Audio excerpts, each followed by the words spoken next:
at this location. Okay, so I wanted to recap just the part on spiritual development because I think there are a few points that I wanted to make that are going to really bring in everything you guys said in the group work. In addition to your readings, hopefully you are doing your readings because that's going to help you quite a lot.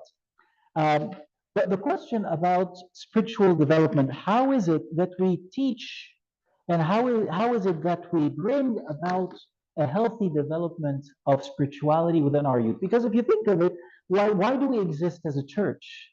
We exist as a church for something very spiritual, very important, because we want to connect people with God. And that connection with God is not a switch on off, it is a process. It's a journey. It's not a one-time thing. It's like think of it the analogy of flying. There is a takeoff and you feel it. There is a moment where things change for the life of the youth. But there's preparation prior to that. You have to do boarding.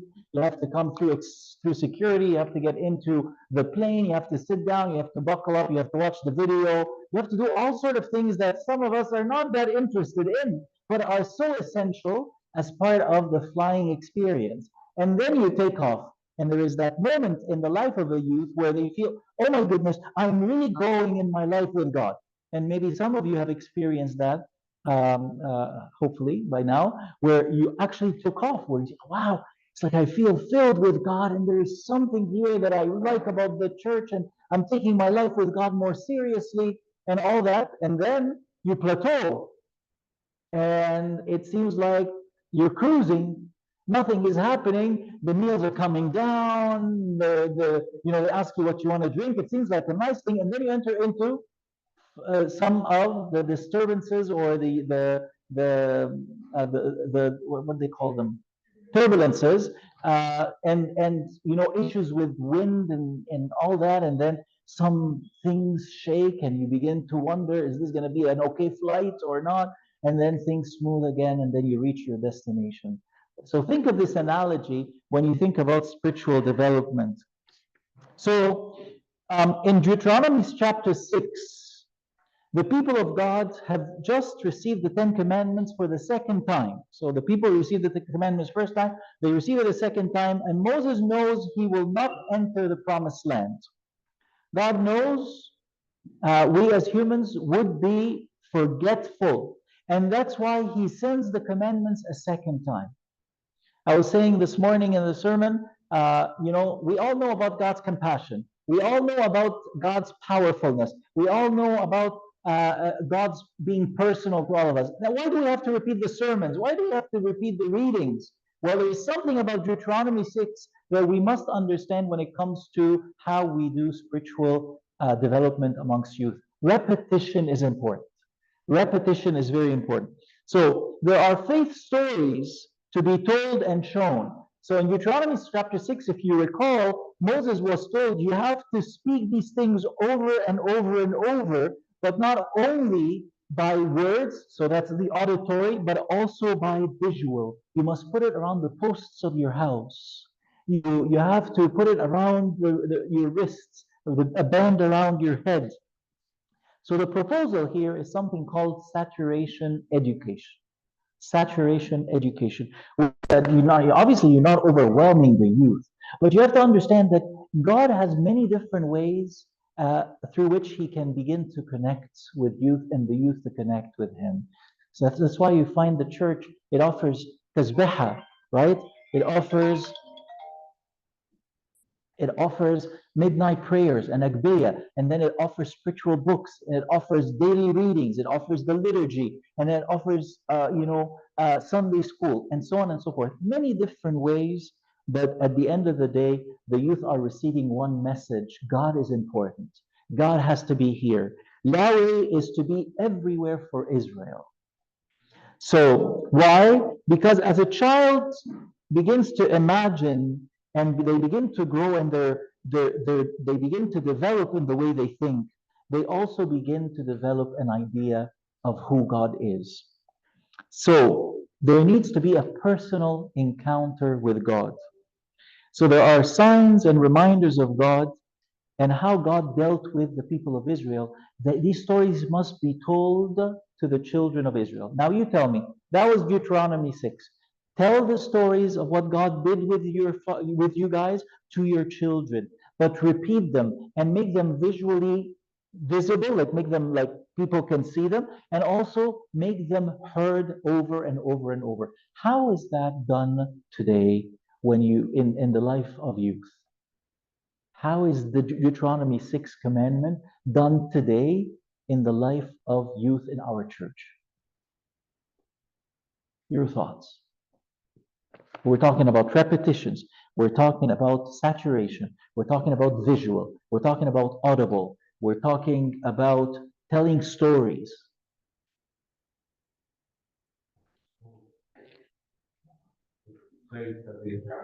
So, yeah, stories, plays, the songs, the movies, okay? The icons at the house, the icons at church, because an icon is a story, right? It's a story written that people look at and they read something about a past that is very relevant now, right? What else?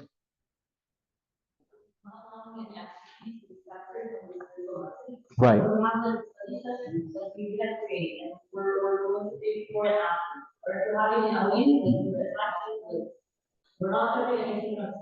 That's right. We cannot, if all we do in the church is stuff that a community center can do, and we sever the relationship between everything we do and the journey of the youth towards God, then we're really not doing any, we're not really helping in the spiritual development. We might be helping in the social development of youth, but we're not then helping in the spiritual development. We have to connect our activities and what we do, even the liturgy. You think the liturgy, it's not an activity, right? But it's not like an activity as in like you're going away or going out or doing something. But even the liturgy, if I don't connect the liturgy with how the liturgy is a celebration of God to the youth, then the youth are going to say the liturgy is boring. I don't get it. I don't understand it. I don't interact with it. And then they see someone, they're crying and they're very connected in the liturgy. What's going on over here? So one has to also connect the spiritual that we do with the spiritual connection that it ought to bring about in the life of the youth. So a lot of people, when I do the explanation of the liturgy, say, Buna, we don't know 90% of that stuff. I wish I knew this when I was younger. I wish I read about the liturgy so that I can understand it better and therefore I can, live it better. So that's part of Deuteronomy 6. The older generation, remembering God's decrees and story with them, was very essential not only for them, but also for the continuation of God's word to the next generation. So you notice that um, youth who grow up in an environment where people are talking about the work of God and how God did this in my life as a dad or a mom, and when people recite and talk about the miracles of Pope Carolus, Pope Shenouda, the miracles of Marimina, the miracles, and we say, wow, it's something alive. We're not talking about a dead religion or a dead set of ideologies. We're actually still living it, and it's very present in our life. So uh, there is a story of Father Matthew the Poor who met with, and you could, in one of his books, this was written. I loved reading this very much. It says a mother came to him and she was complaining about her daughter being away from God. And Father Matthew the Poor, who was a monk in St. Macarius's monastery, he said to her, I want you to go and I want you to start praying every day and create a prayer room, and I want you to pay attention to your life as a woman of God. She said to him, Abuna, I'm not talking about myself, I'm talking about my daughter. He said to her, the only thing I have to tell you here is that go back and you begin to pray at home and you begin to have a prayer place in your home. And so the woman was left very frustrated, she says, but she said, I'm going to do it anyways because my daughter is really living a very bad life. And she went and she took care of her own life. And she took care of her prayers and she took care of her Bible reading and of her own fasting, which the woman, the mother herself, neglected and thought she was close to God. And her daughter was astray, right? And when the mother started correcting her own life, and she started forgetting about nagging her daughter all the time. Instead of nagging the daughter, she would go in and pray, do her prayer, do her fasting. She started going to church. She even entered into service and so on. And then, bit by bit, she found her daughter. One day, she came to her while she was in the prayer room and said, "Mom, are you praying? Could you please pray for me? There's an issue in my life." And she came and she started crying. And the mom took her and said, "Let's come pray together." And she wasn't doing it so she can bring her daughter to God. She's actually now doing it because she's now praying, right? So there is something, again, about modeling being alive with God so that our children can be alive for God. If you have the best way to preach and you become such an amazing servant, your sermons are unbelievable as a servant. Everyone loves you. We want you in every convention and in everything. But then the kids don't see your life. They don't see a life of someone who enjoys God, who loves God, who prays, who's attached to God through the liturgy, and who fasts and disciplined and all that. The kids will not develop spiritually. They won't. They'll enjoy your sermons, but they won't develop spiritually. They'll come to you and say, "Hey, we're so impressed by you. Can we talk to you?" And then they sit and find nothing, emptiness. And then they will look for someone who is maybe filled so that they can get filled because they see a life in front of them. This is the bottom line of Deuteronomy 6. You've got to live a life that is always connected with God, and what He's done to you in the past, He continues to do for you. It has to be saturated, but it has to always connect to what God has done in your life. Psalm 78, um, it says to pass on their faith story from one generation to the next. Something old speaks to something new. There is an obligation and a danger of failing. Be careful. If you, as servants, do not live and pass on the life with God or the life connected with God to your children, there is a huge danger that a generation, an entire generation, will be empty from God, will not be connected from God. I always say this when I speak about the Wednesday and Friday fast, because a lot of you have neglected to fast Wednesdays and Fridays. Now, if you neglect to fast Wednesday and Friday, what do you think is going to happen in your family when you get married? Honestly, like just speak logically. Do you think you will keep the fast? You won't. Do you think your children will even hear about Wednesday and Friday? They might hear about it in the church, but it's not connecting to them because it doesn't happen at home. When people show up and come in on Good Friday, but the rest of the year they're not there. It reminds me of something when I came in young here at school. I started hearing this expression from some of my friends in school when they said, "Oh, you're Egyptian?" He says, "Are you Muslim?" "No, I'm Christian." "Oh, you're Christian." "I'm Catholic, but I don't practice." That expression killed me when I first heard it. I was little. It's like, what do you mean I'm Catholic, but I don't get it? It's either you're Catholic or you're not. But in the minds of people over generations, I could be called a Christian, I could be called a Coptic Orthodox, I could be from a family that is Roman Catholic, but I don't practice. So there is a danger to that. So passing on from ancestors to us and from us to you, this is authenticity and dynamic. That which you receive from the church, that you pass on to your children. There's a motto that says what Christ instituted and the disciples preached and spread, and the church fathers delivered to us. So it's very important that which we receive, we deliver. And what are we passing on? According to Psalm 78, we are passing on uh, faith. But what is faith? Psalm 78 speaks that faith has two parts. Faith is the dogma, and faith is, so the statutes, the decrees, the laws, the commandments, and faith is now the experience of life with God. The dogma has to be correct. The teachings have to be correct. We don't preach ourselves when we talk to the youth. We preach what the church has passed on to us, the decrees and the laws, the commandments, the dogma, and so on. But then we should also be able to show the experience with God. You could tell a youth, for example, don't worry, this is difficult, but you know what? God has promised He will be with us. And what if you were to add, and you know what? I've been through something similar, and it was very difficult. So I know what you might be going through because this was so difficult on me. And I imagine you're going through something maybe similar because of what you told me. I remember I was crying, it was hard, but I stayed in there. I didn't move and I started praying and I started coming to the liturgy and I put this on the altar. And you know what?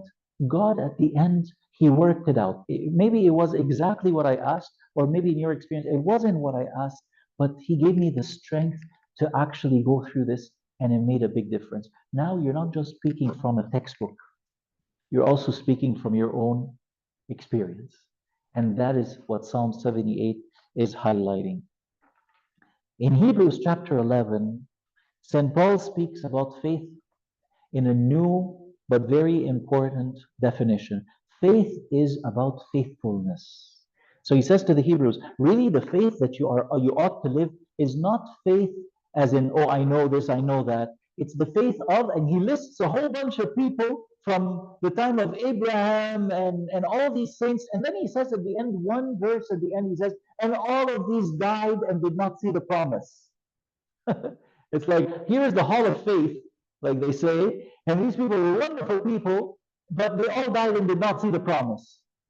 But they remained faithful because eventually, now that Christ has come and died, and he went into Hades and called all these people out, now they saw what? They saw what they have been promised. So St. Paul defines faith as remaining faithful. And this is so important because a lot of youth, when they go in and write an exam and they don't pass, the first thing that comes to their mind is like, where is God? As if God took their paper and started changing their answers to the wrong answers. It's completely illogical, right? As if God, I prayed, and then I didn't pass. And then we turn to God and say, God, you should have made me pass. Say, if you begin to put this as a condition of faith, then if we train our kids like this, you know what? Go to Sanmina and kiss Sanmina and tell him, Sanmina, help me with this. And then if Sanmina helps you, then you know that things are good. But if Sanmina doesn't help you, or the outcome is not what you expected, how is it that then we connect that with a matter of faith? Do you get what I'm trying to tell you here? Now, and there's nothing for $1, but you put like card, $3 and a half, and then you press the button and you get nothing. And what do you start doing? You start getting angry. You want to call somebody to complain. You want to kick that machine. And sometimes that's how we deal with God. But we've got to develop faith differently. St. Paul says faith is about faithfulness, even to the point of death, but you remain faithful. That is something that must be part of what we teach and we also show to our children. A lot of people during the time of Abu Nabshoy Kamel were sick with cancer. And when he would go and visit them, and he would sit with them and talk to them and say, don't worry, things are going to be okay. And I say, Abuna, you're just saying that. Then they later on hear, but Abuna, when he came to visit me, he actually was a patient of cancer. He was actually suffering himself. And then he's able to tell me this. And people say, oh, okay, well, he's modeling, I am with God no matter what.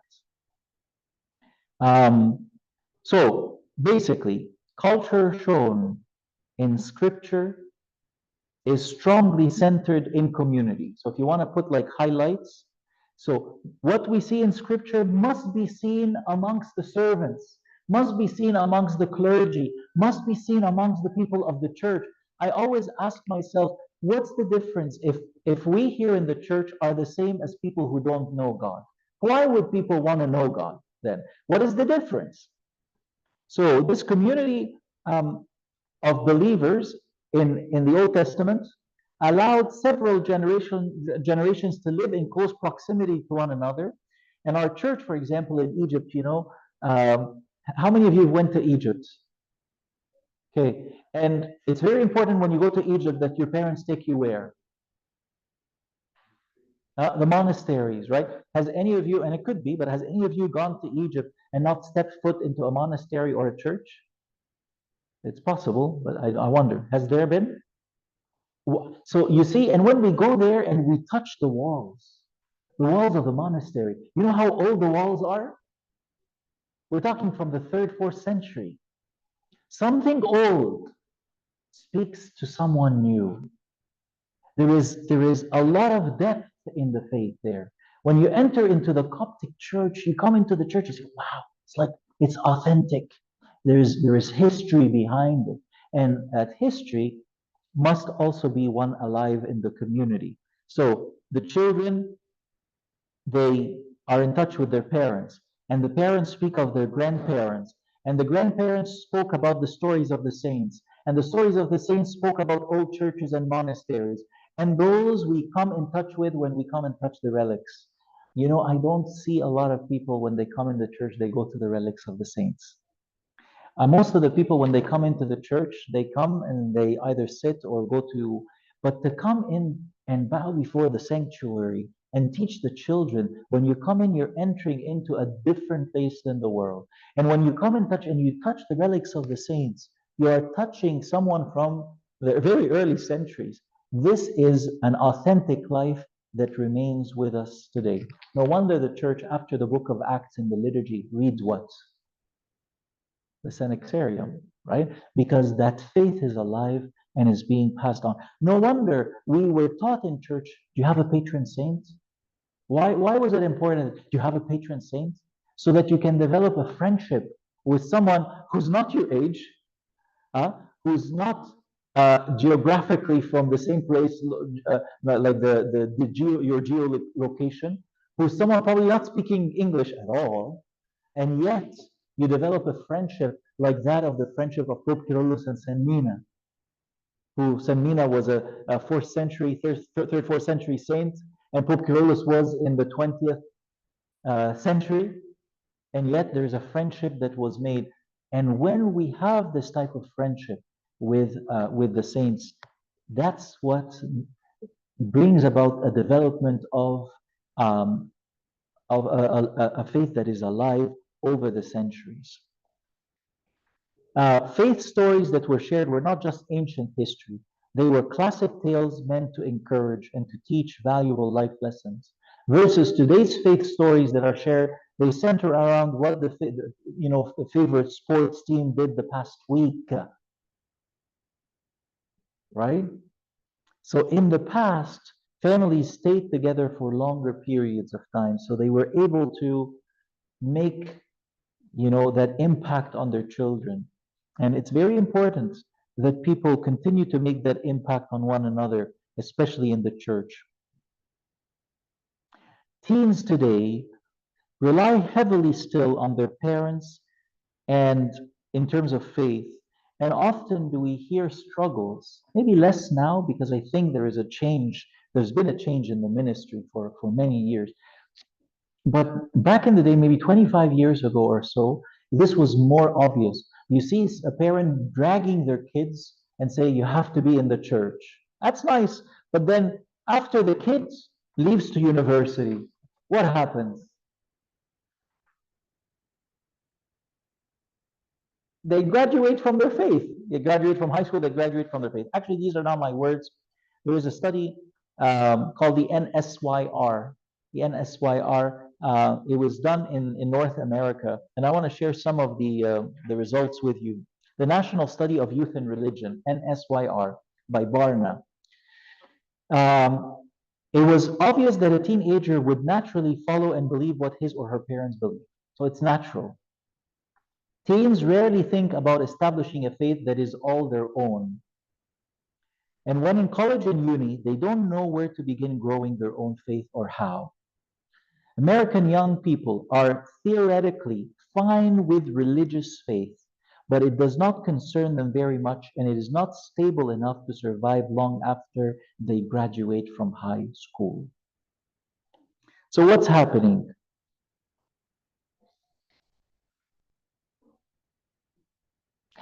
The real issue, as one said, the real issue here, of course, is that if parents see church attendance and church involvement as critically important in their own lives, their children are more likely to grow up with those same values.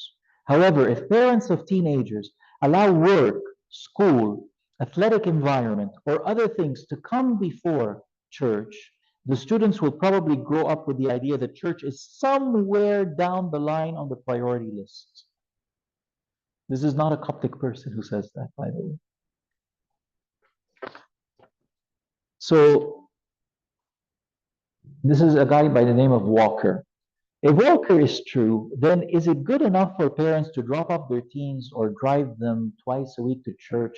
Is the magic gonna happen just by dropping off people to the church? Parents are to also integrate God and His decrees into every aspect of their lives. So reality. Church needs to support parents to do parenting, to be parents. I don't know how to interact with my children on a spiritual level. Can you please do it for me? No way.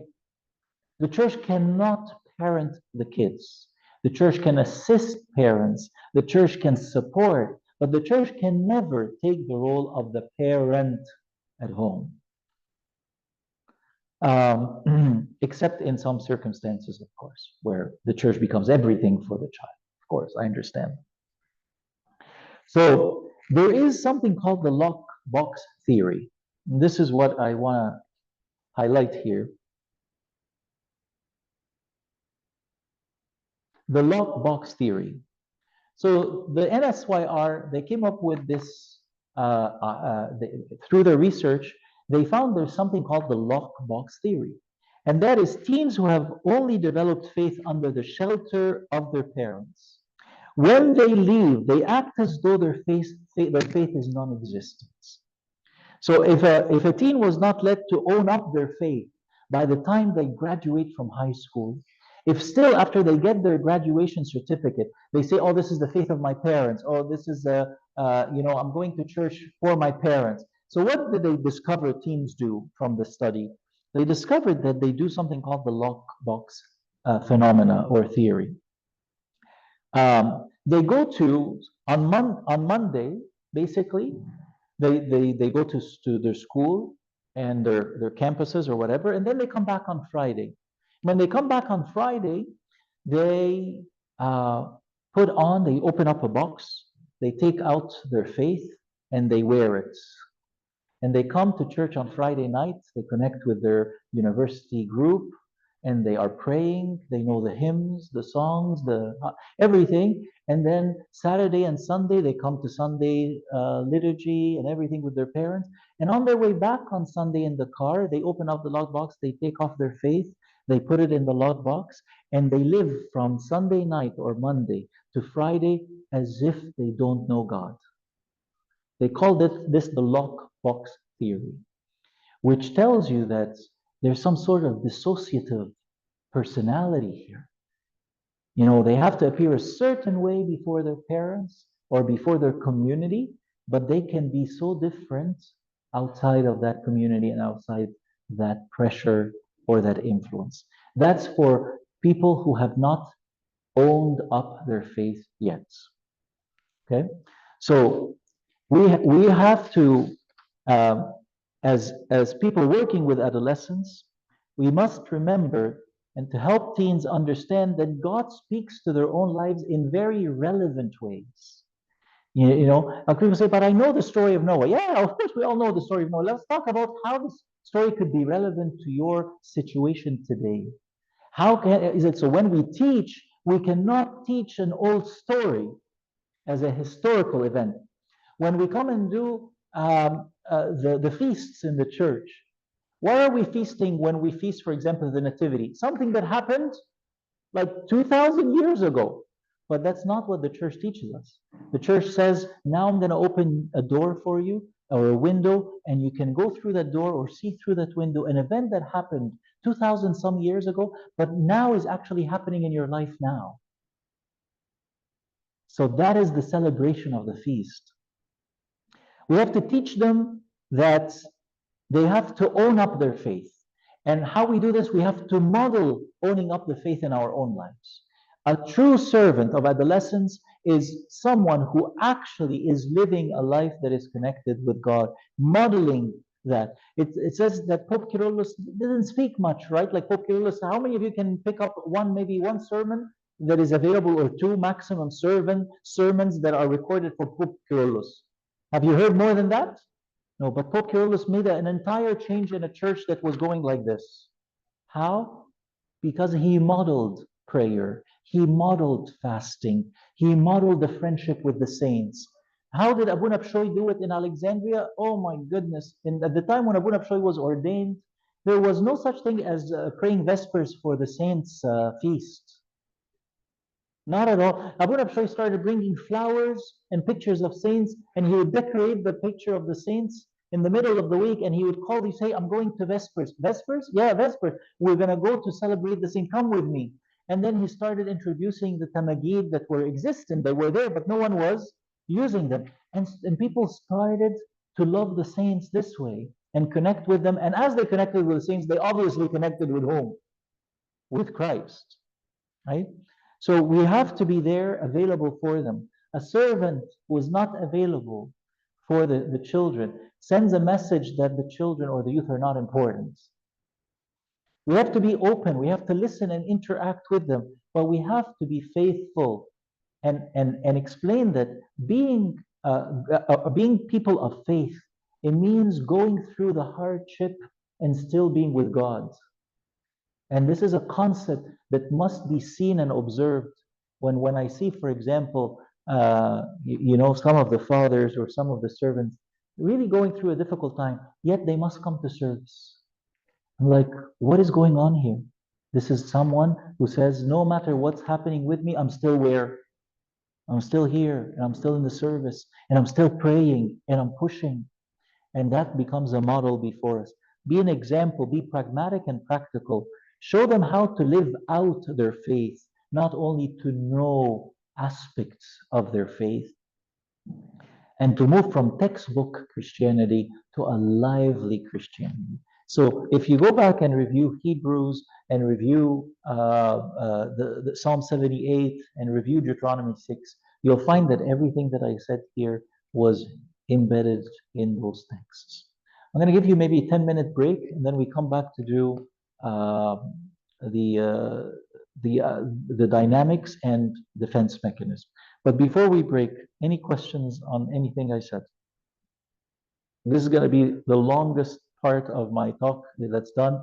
Now we're going to start doing some interactions and case studies, but we'll give you a break. And so it's 3:47. Let's say we come back by 5 to 4. Is that possible? Or 4 o'clock? Let's just be realistic. 4 o'clock.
I'm doing a test for the people online. Can you hear me?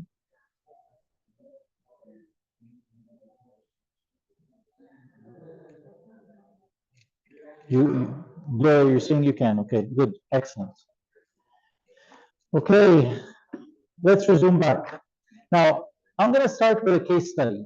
I'm going to read a case for you before I even talk about adolescents' dynamics, the pressures they're under, the expectations they have of themselves and others' expectations of them. Before I even talk about any of that, I'm going to read a case for you, and I want us to try and work through it first with no teachings yet. Okay? So here's the case of Lisa, a college girl. Lisa is a young, brilliant student who has always been successful at school. If you want to take notes, you can do that. For the past 2 months, she has been studying in a college away from home. It is also her first time away from her family. She loves her relatives and she misses them. She feels insecure in her new environment. Lisa enjoys her studies, but has been unsuccessful in making new friends. She initially kept herself busy reading, doing her homework, and finding a balance with her recreational activities. However, she recently began feeling down and she spends long hours in front of her TV or her screen. In her drive to compensate for her lack of affection, she fails to notice how she is spending her time. Her academic results reflect her new habits. She's not doing well academically recently. When her professor points out that her grades are declining and asks her how about her recreational activities and the amount of time that she spends watching TV or her episodes on screen, Lisa replies that she is working and downplays her passive behavior. In addition, Lisa has also taken to the habit of munching during her favorite TV show. That in itself is bad news, as she already has a tendency to put on weight. Even worse, Lisa doesn't realize how she is behaving. Lisa has also developed profound admiration for a slightly older classmate who has another educational background. This individual is extroverted, speaks loudly, and colors her language with broad gestures and vulgar expressions. Lisa believes that such behavior makes her classmate popular among her peers who find her funny. She therefore subconsciously began to imitate her friend to become more interesting. Lisa mimics her classmates' speech and gestures and no longer acts like herself. When she came back home from school, her parents noticed a different Lisa. So, what is going on? So, first, I want you to hear and tell me, what do you think could be contributing to the change that Lisa is experiencing? And I invite the people online to kind of put anything they want to put in the chat, and I will share it here as well. What's going on? Yes, Philip.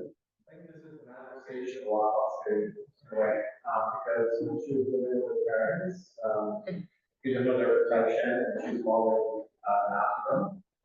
And when she was in her studies by herself, she would break that protection and she didn't have that whole one more up to, she was acting and she was trying to replace that with the long role that she had involved in. Okay. So you're saying at the core of the issue is a role modeling issue? Yeah, just a vacuum. There's a vacuum in her life. Okay. What else? Yeah.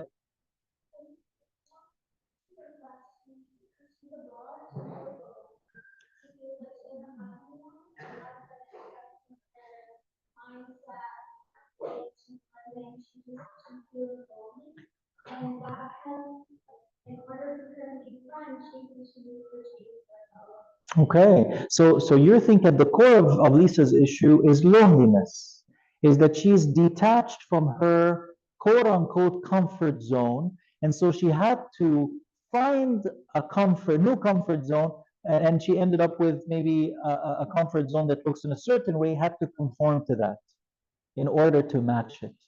Okay, what else? Yeah, yes, sir.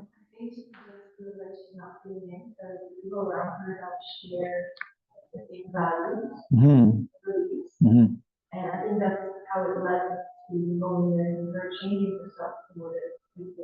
So you believe that at the core of her issues is that it's a matter of fitting in, that she's not fitting in. Yeah, fair. What else? Natalie?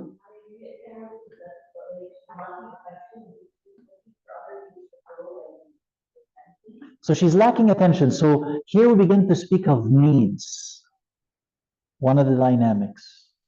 There is a need for an adolescent, and one of those needs are not being met. And in your opinion, which need is not being met here? Affection, attention, community, you said? Community. Hmm? No fellowship. And what does fellowship do to a teenager? What's that? Sense of comfort. What makes fellowship comforting? You're right. I just want you to dig deeper. Huh? Trying someone you can relate to, support. Okay, so her support system is shaking. Good.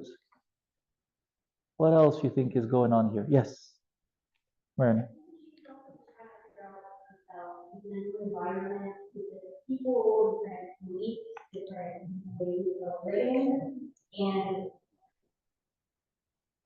She's trying to figure out what? She's trying to figure out her life, right? Because it's all new to her. That's she kind of knew her life in a different context. But now this new context is making her wonder, how do I do life here? One of your classmates here, I think George, is saying it could also be that she's struggling with her identity. Who am I? That's also very possible. Okay, looking at Lisa again, what are her needs? What is it that she needs?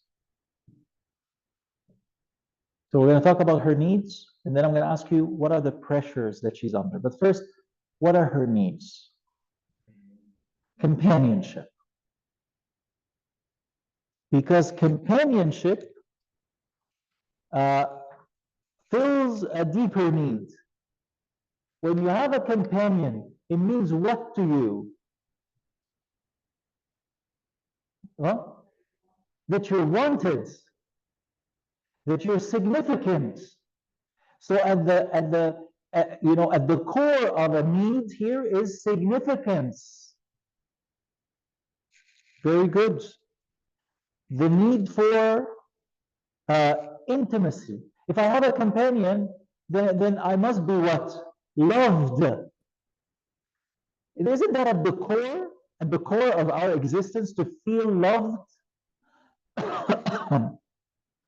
Okay, what else? What other needs? A role model. So she's in need of some sort of an older figure. Like you heard in the case, she connected with whom?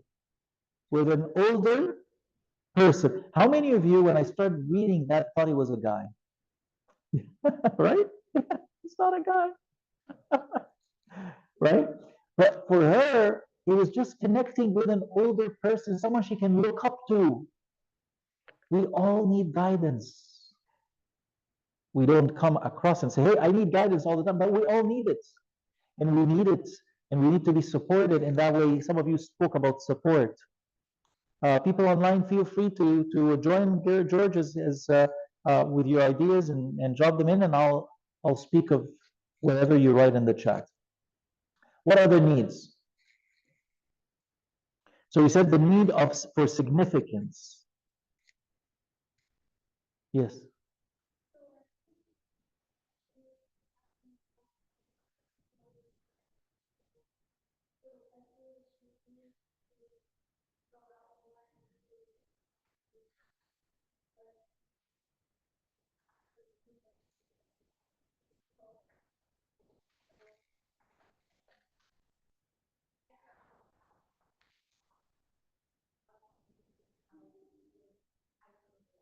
Okay, so what is that need?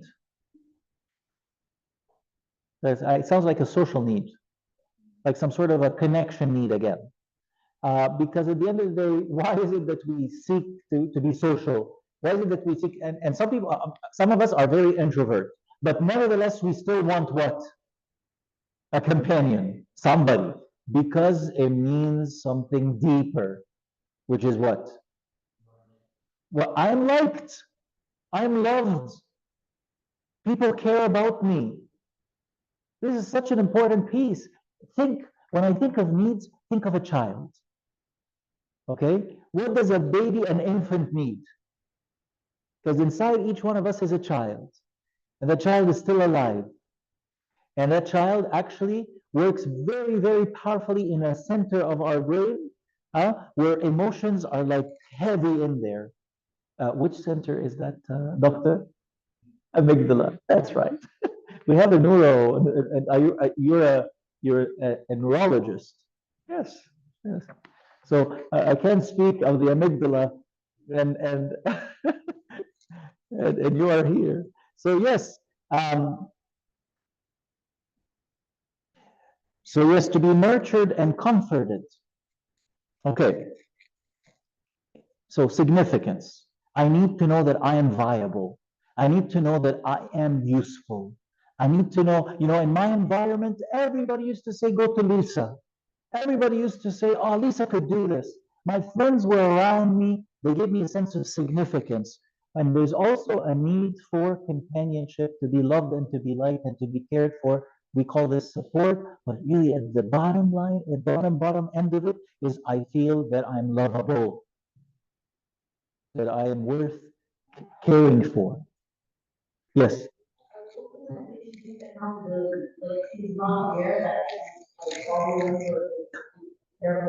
Right.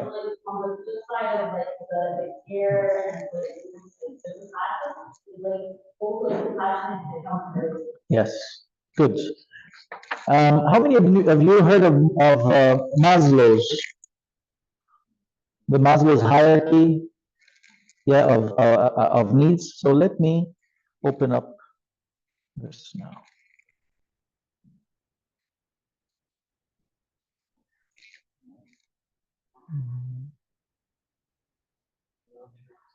Hmm?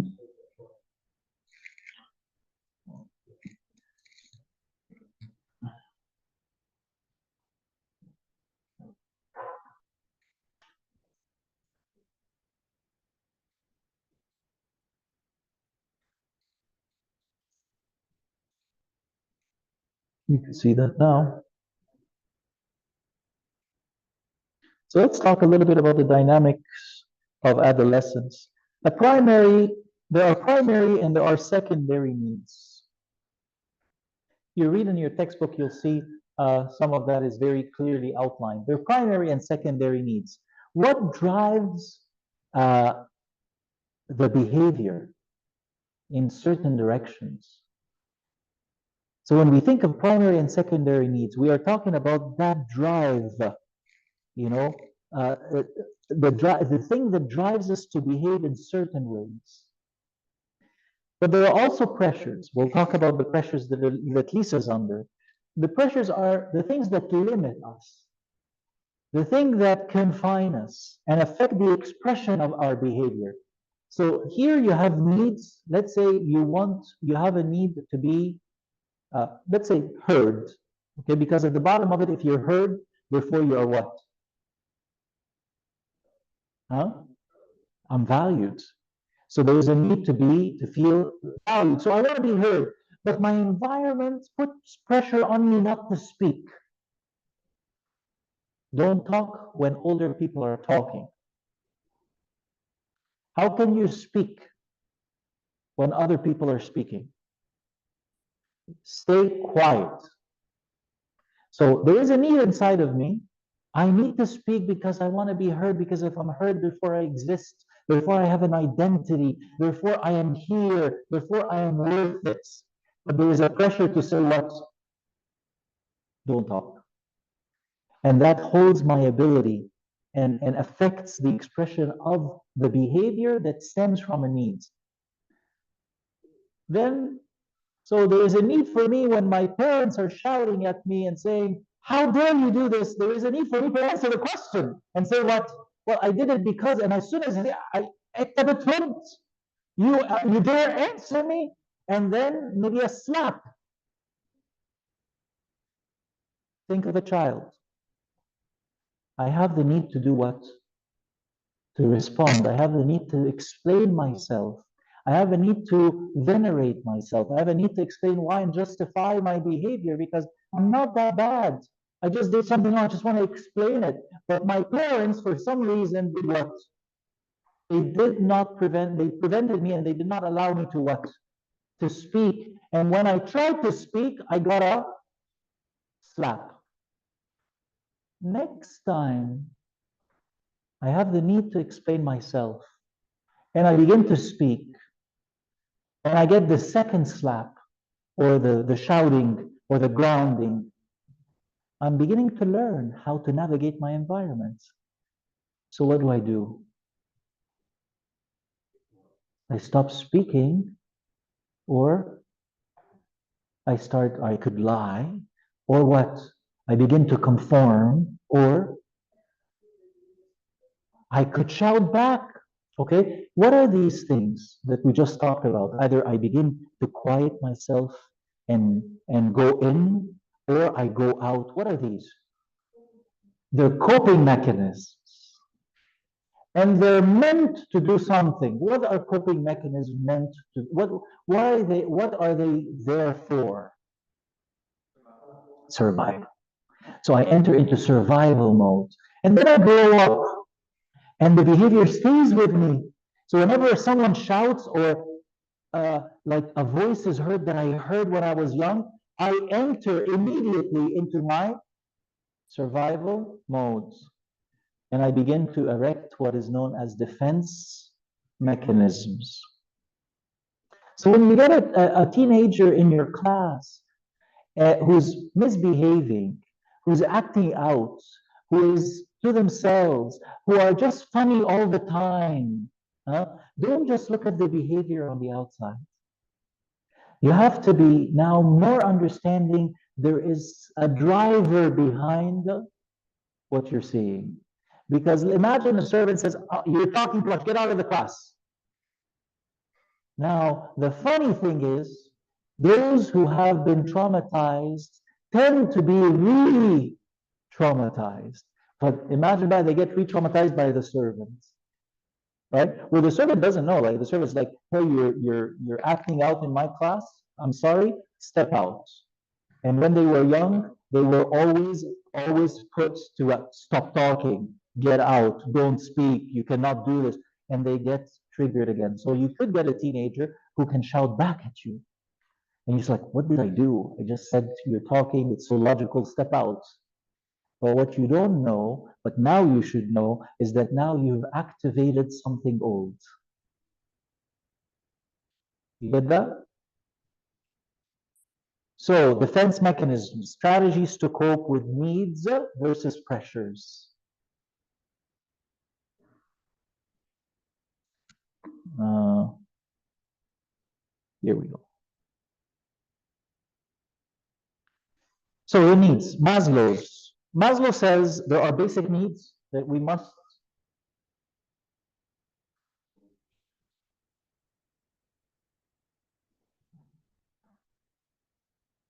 Do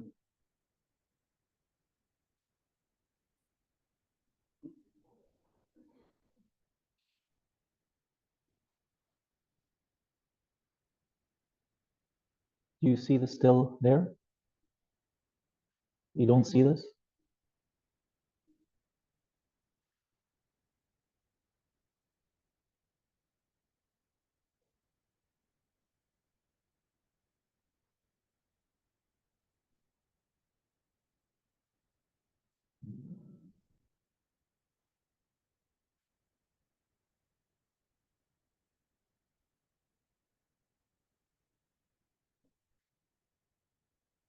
You see it now?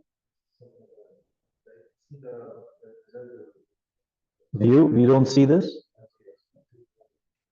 Mm.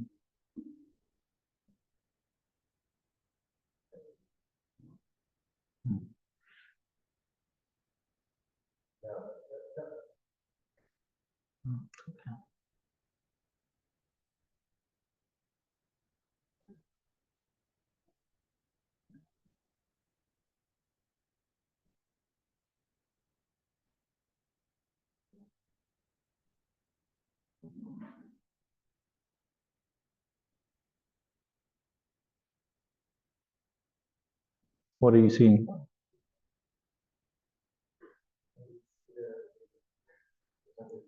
Still presenters?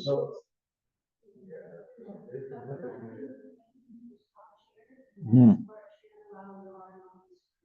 So I can stop share, yeah, and then go here, then do the presentation, then yeah, but where do I go? That's the thing.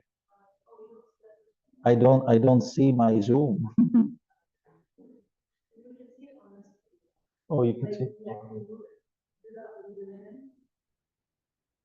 Would like this? No, hold on. So I go like that, and then I can go like this, and then go here, and then share. Okay, so I have to see this.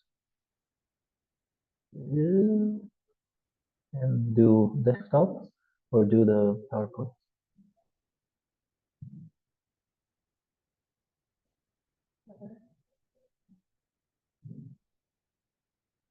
Can you see it?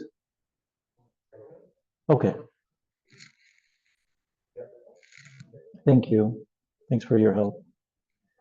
Okay, so Maslow says there are safety needs. So one of the needs of adolescence is safety.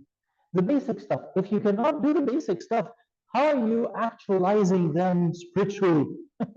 How do you expect them to grow spiritually, which is really self-actualization, achieving one's full potential, the full image of Christ, and all that, when their safety is not there? Think about safety. Not only is it physical safety, but emotional safety. So physical threats can be a problem. I need to feel that I am safe, that my person won't be attacked. Um, Emotional threats, for example, verbal, ridicule, embarrassment, not feeling safe around others, physical threats. Guess what happens to teens at school? They get bullied, especially if you're in grade 9 and in high school, like they bully you. This year we have to tell in our welcome trip for grade 9ers, where we bring grade 9 and 10, 11, 12, every year they have to prank grade 9. So the 11s they take on to prank the grade 9s. This year we said no pranking. The grade 11s were very upset, but I think the grade 9 felt safer. Um, Also, other threats such as being manipulated or withholding affirmation. Like as a servant, you're gonna feel tendency to like a certain student in your class or youth. And you're gonna always after class go to that youth and give them a hug. And there is this youth over there who's seeing you all affectionate and nice and caring about this one, and in their own minds, what's going on? Why am I not getting the hug? Why am I not getting the attention? And the servant is acting really just simply, right?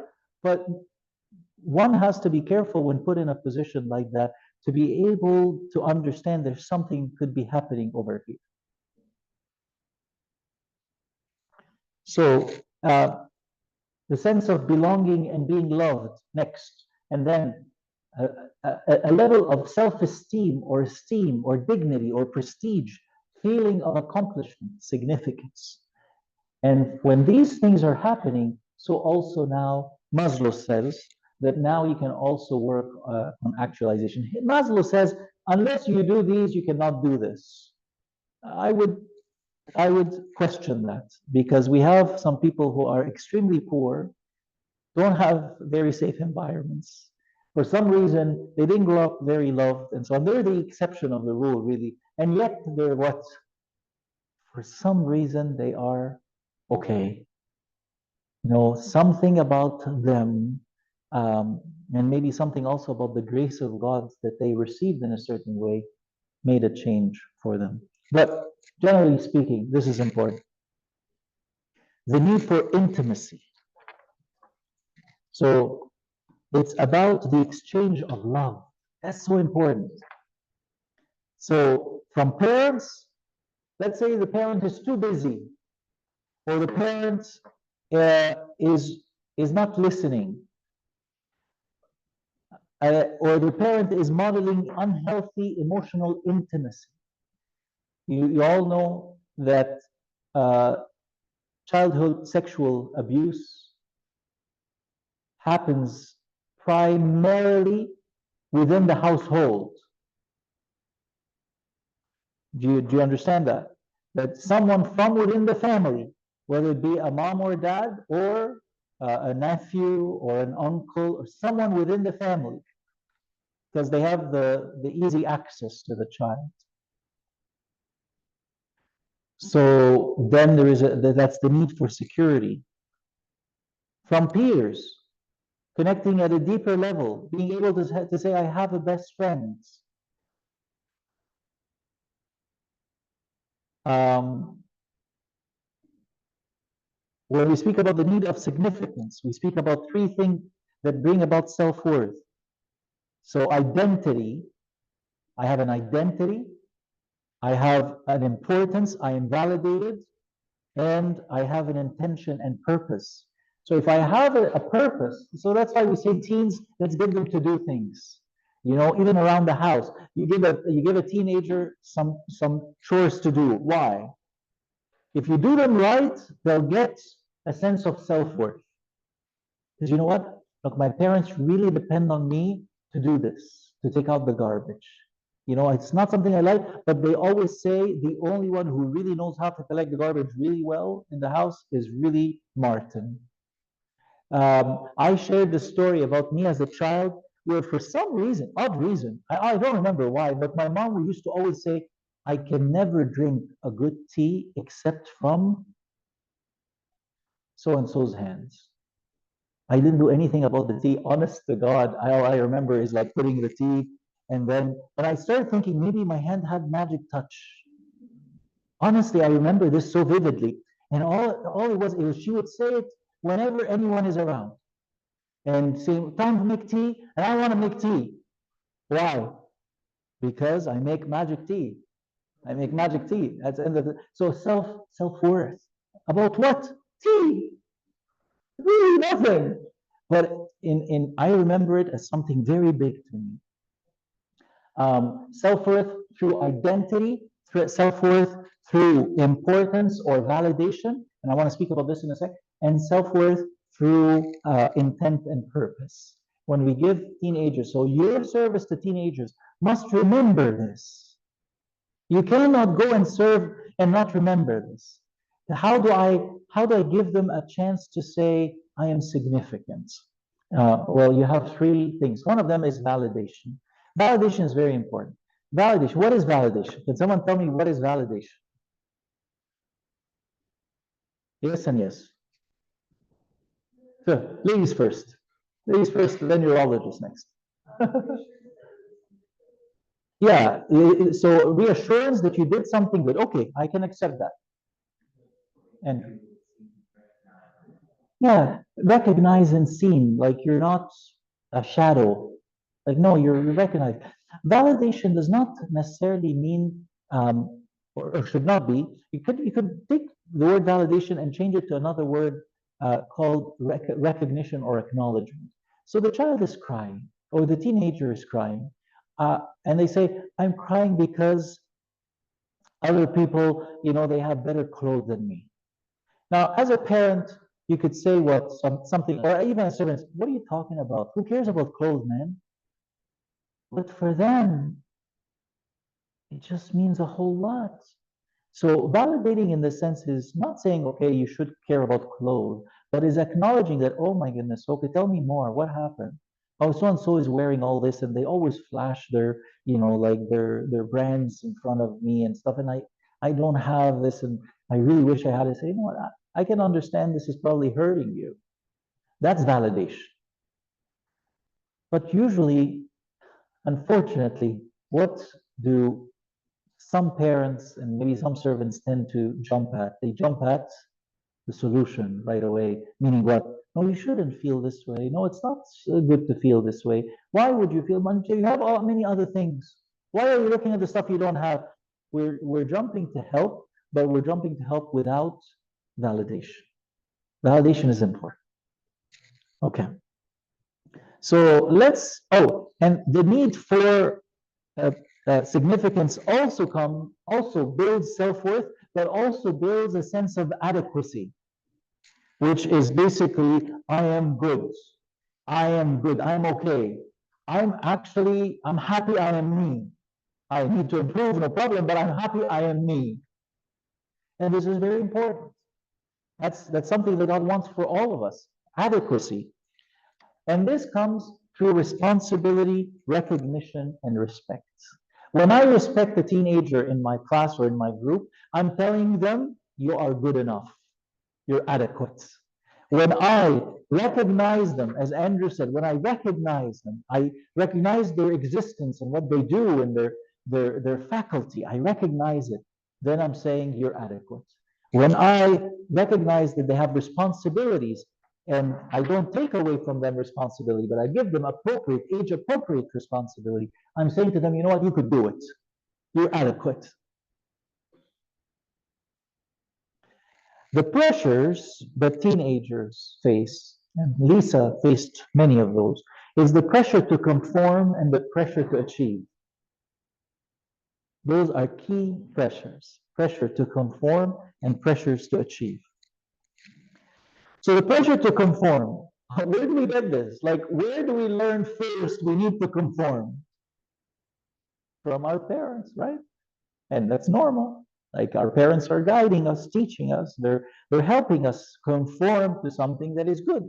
How they do it could vary from a healthy parenting style to an unhealthy parenting style. But parents have expectations also. So Lisa comes back home and she knows her parents expect something of her. And her mom says, where's my old Lisa? Where's my Lisa? In the word in the word my Lisa is an expectation. But you're not meeting my expectations. There are peer expectations, acceptance and approval from people my age, and personal expectations. Lisa has her own personal expectations of herself, and if she, in her mind, she feels like she's not meeting them, she could be thinking of herself as what? She's not meeting her personal expectations. Failure. I'm a failure. And when she hears that inside of her, immediately defense mechanisms are going to come up to defend her because now she's like hurting herself. Because the hurt doesn't have to come from other people. It could become so internalized that I myself am doing it to me. And then I'm erecting those defense mechanisms inside of me and I become stubborn and I become in denial. Becoming in denial, denying is a defense mechanism. So I can survive it. So the pressure to achieve comes from parents and peers. Those are usually scholastic expectations, sporting expectations, and spiritual expectations. So I'm not going deep into this because you have readings to do. You get that in the readings. So what did we do?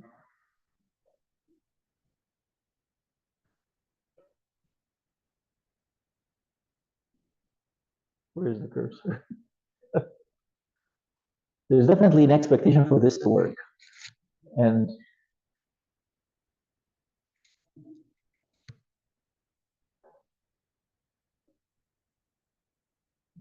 here we go.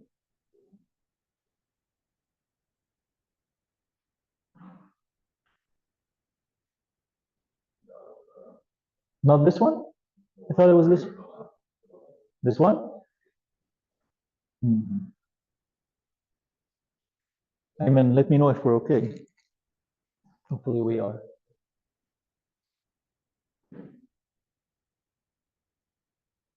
Okay.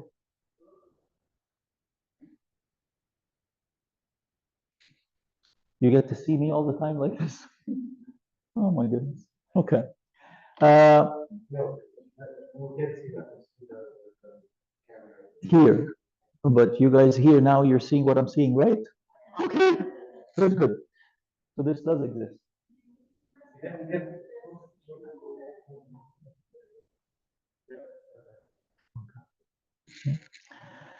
So what I do versus who I am, very important. What I do versus who I am.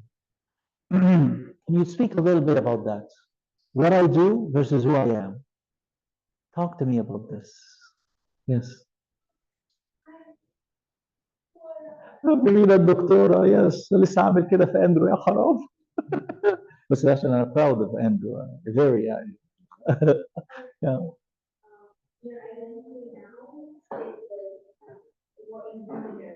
Right. And usually people when they meet one another in conferences say, what are you doing now? Right? It's always about the doing, right? Yeah. What else can you tell me about what I do versus who I am? And how is this important when we deal with adolescents? Because parents are taught, by the way, reward a behavior. So when you see someone doing something, you see your child doing something, say, oh, wow, you're really doing this very well. So it's good to anchor it in an action so that they know to do the action again, right? We're not talking about that, but we're still talking about how this feeds into somehow what I do versus who I am. Tell me anything you want to tell me. Yes.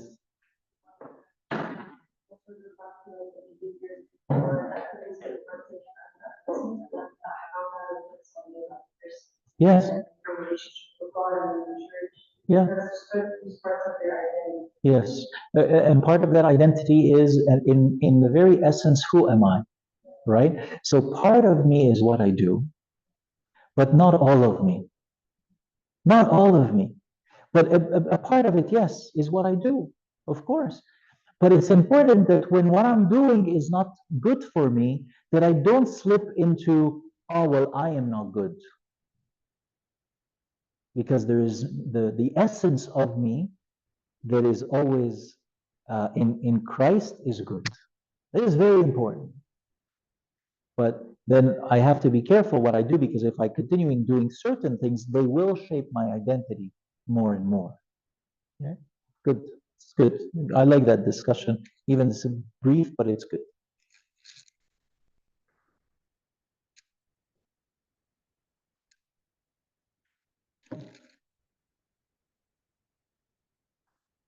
Okay. So the pressure to achieve, this is expressed through scholastic achievement, sporting skills, and spiritual achievement, as we said. Now let's talk about the defense mechanisms. So you put pressures, you put expectations and responsibilities, you put needs, you put in conflict between self and environment, and you funnel all this, and it produces the very famous word stress. And when we are under stress, we begin to develop coping mechanisms, defense mechanisms. So there are a few defense mechanisms they're, but categorized under two big categories called avoidance, so mechanisms that are going to get me to avoid the problem, and mechanisms that are going to get me to attack when I'm under stress. So when you're under stress, you either avoid or attack. You know, the under stress, which system, which autonomic system is in action? Yeah, which is you have sympathetic and you have parasympathetic. Parasympathetic ده رايق. It's like this is when you go on a beach somewhere. The sympathetic system is when you are under certain level of stress, you either begin to fight or run away, right? Either you avoid or you attack. So you can think of defense mechanism as falling under those two categories. The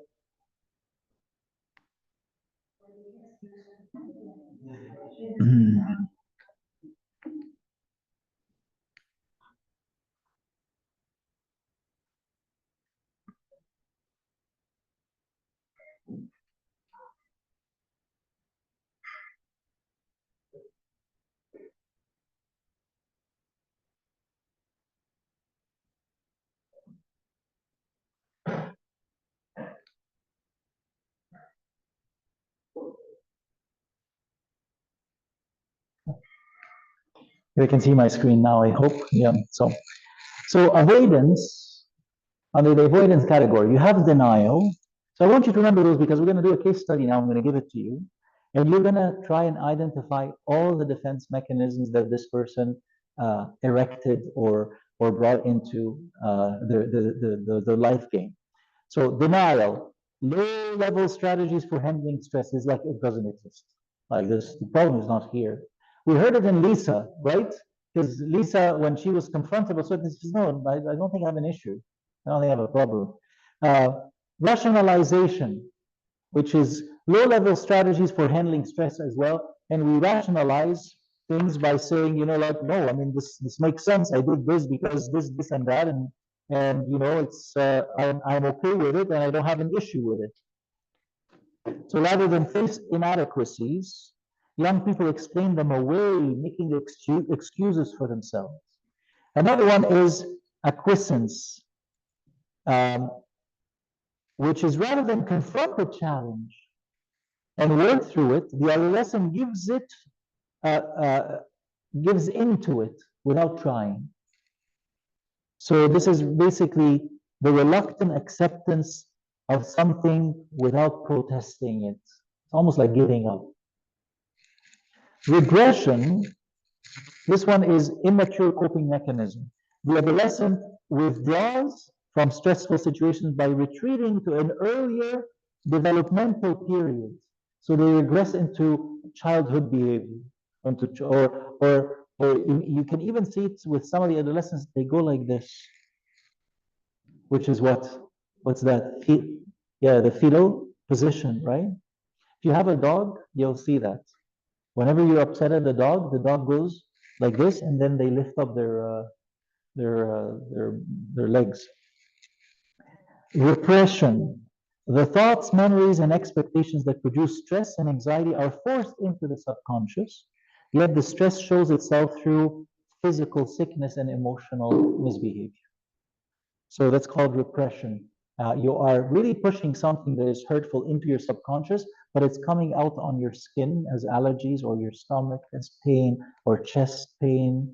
So it's almost like the body is keeping the score.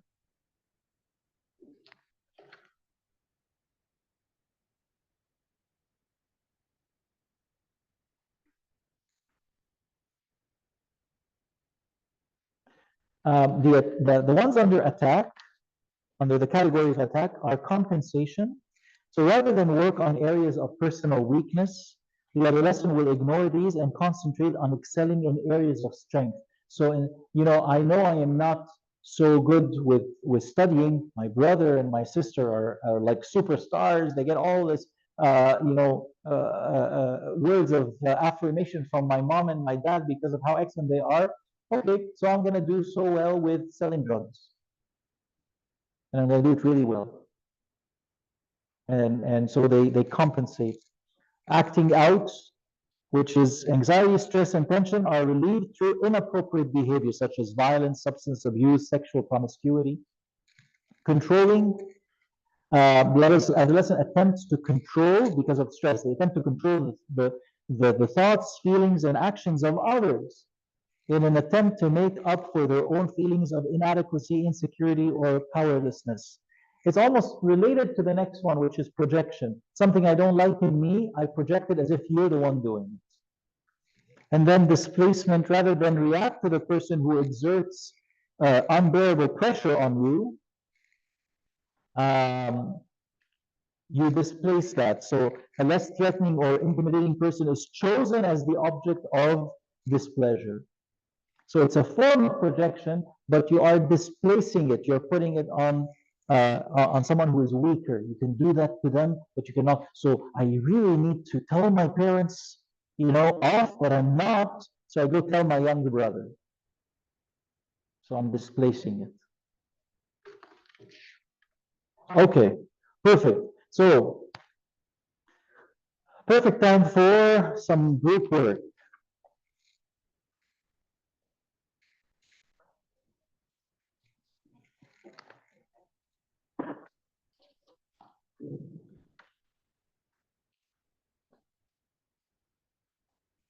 So I'm going to give you this. So for the people online, you guys are going to have a case study online to do. So just keep that in mind. Yeah, there's a case study already on Moodle that you can start working on. Whereas here, we're going to divide ourselves into, I hope we can do 4, 5, 6, 7, 8, 9. So maybe we can divide ourselves into groups of 3, like 3 groups, sorry, 3 groups. Okay, so can we just do 1, 2, 3, and then repeat the numbers and just remember your numbers? So we'll start with 1, or 1. So we're going to repeat the numbers on 3. So you are 1, 2,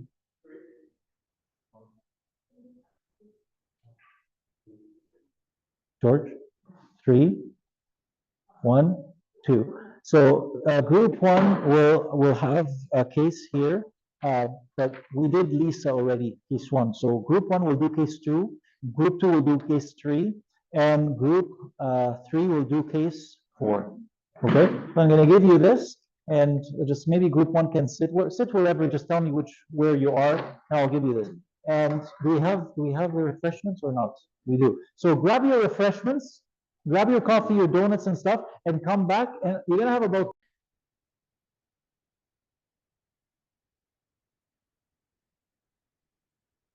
So now, where do these behavioral strategies arise from? They arise from personality. So the question is, you could have two people under the same type of pressures. I mean, we could say all of adolescents are similar pressures, or you can have twins even within the home with similar pressures, similar needs, because we're talking about general needs here of adolescents, not specific needs of certain people, generally speaking. And yet you could have one person behave in a certain way and another one behave in another way. So there is another component that we must speak about here, which is exploring adolescent personality and providing a tool to identify and work with different personality types. So again, I'm skimming through this because you have all this in your textbook, by the way. So we're not going to spend a whole bunch of time on it, but I do refer you to your textbook in order to have more information on that.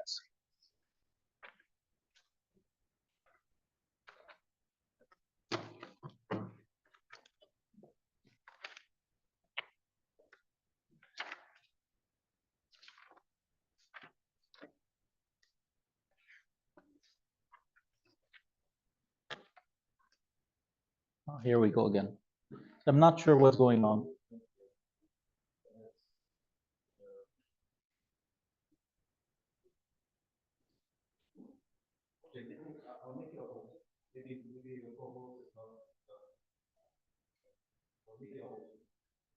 Okay.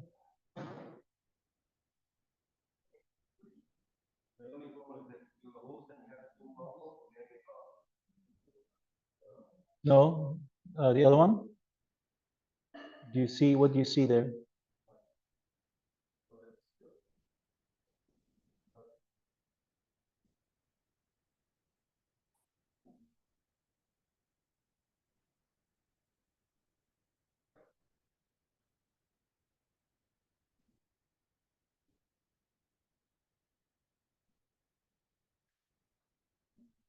This one? This one?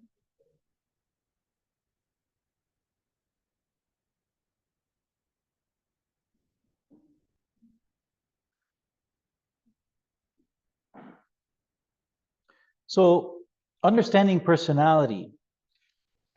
What is the definition of personality? And do genes affect personality? I have an article here if you're interested.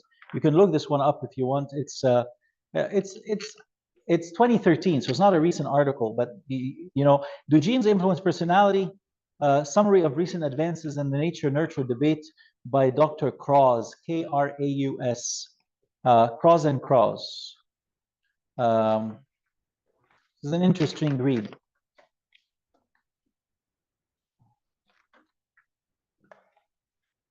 So, what is the definition of personality? How would you define personality? Your textbook uh, defines personality as having two parts. So there is a temperament and there's an expression of the temperament. Okay, so temperament is something you're born with. It's at the core. It forms. You're born with tendencies that develop and form your temperament within the first 5 to 7 years of your life. And then there are things that happen after that that would either prevent the expression of certain aspects of your personality, but they prevent them long enough that it's almost like this is your personality under certain contexts and certain situations. And there are other things that facilitate the expression of other elements of your temperament that becomes more expressed in your personality. So when we look at someone like Erik Erikson, he speaks about psychological development. He has a psychological development theory. He says there are 8 stages of the development, and each stage involves a turning point. And it's brought about by a conflict, a special conflict, or what he calls crisis. Like in teenage and adolescent, he speaks about identity crisis. So if crisis is not satisfactorily resolved, he says, the person will continue to struggle with it, almost becomes fixated with the issue, and personality will be affected. However, success in each stage lays the groundwork for the next stage to happen easier or better. So those of you who studied Erik Erikson will be familiar with what I'm saying. And if you're successful at a certain task of that, like the task of that developmental stage, you build virtue. So it becomes something that is expressed in you and a strength in you. Adolescence is a time where identity versus identity confusion happens. So adolescents must determine their own sense of self. And when they do that, they develop a virtue called fidelity. Fidelity means they become true to who they are, true to themselves. And you can understand how critical that is in spiritual development, right?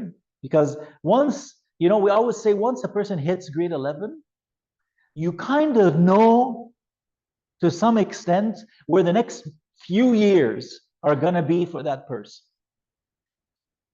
Almost. It's my theory.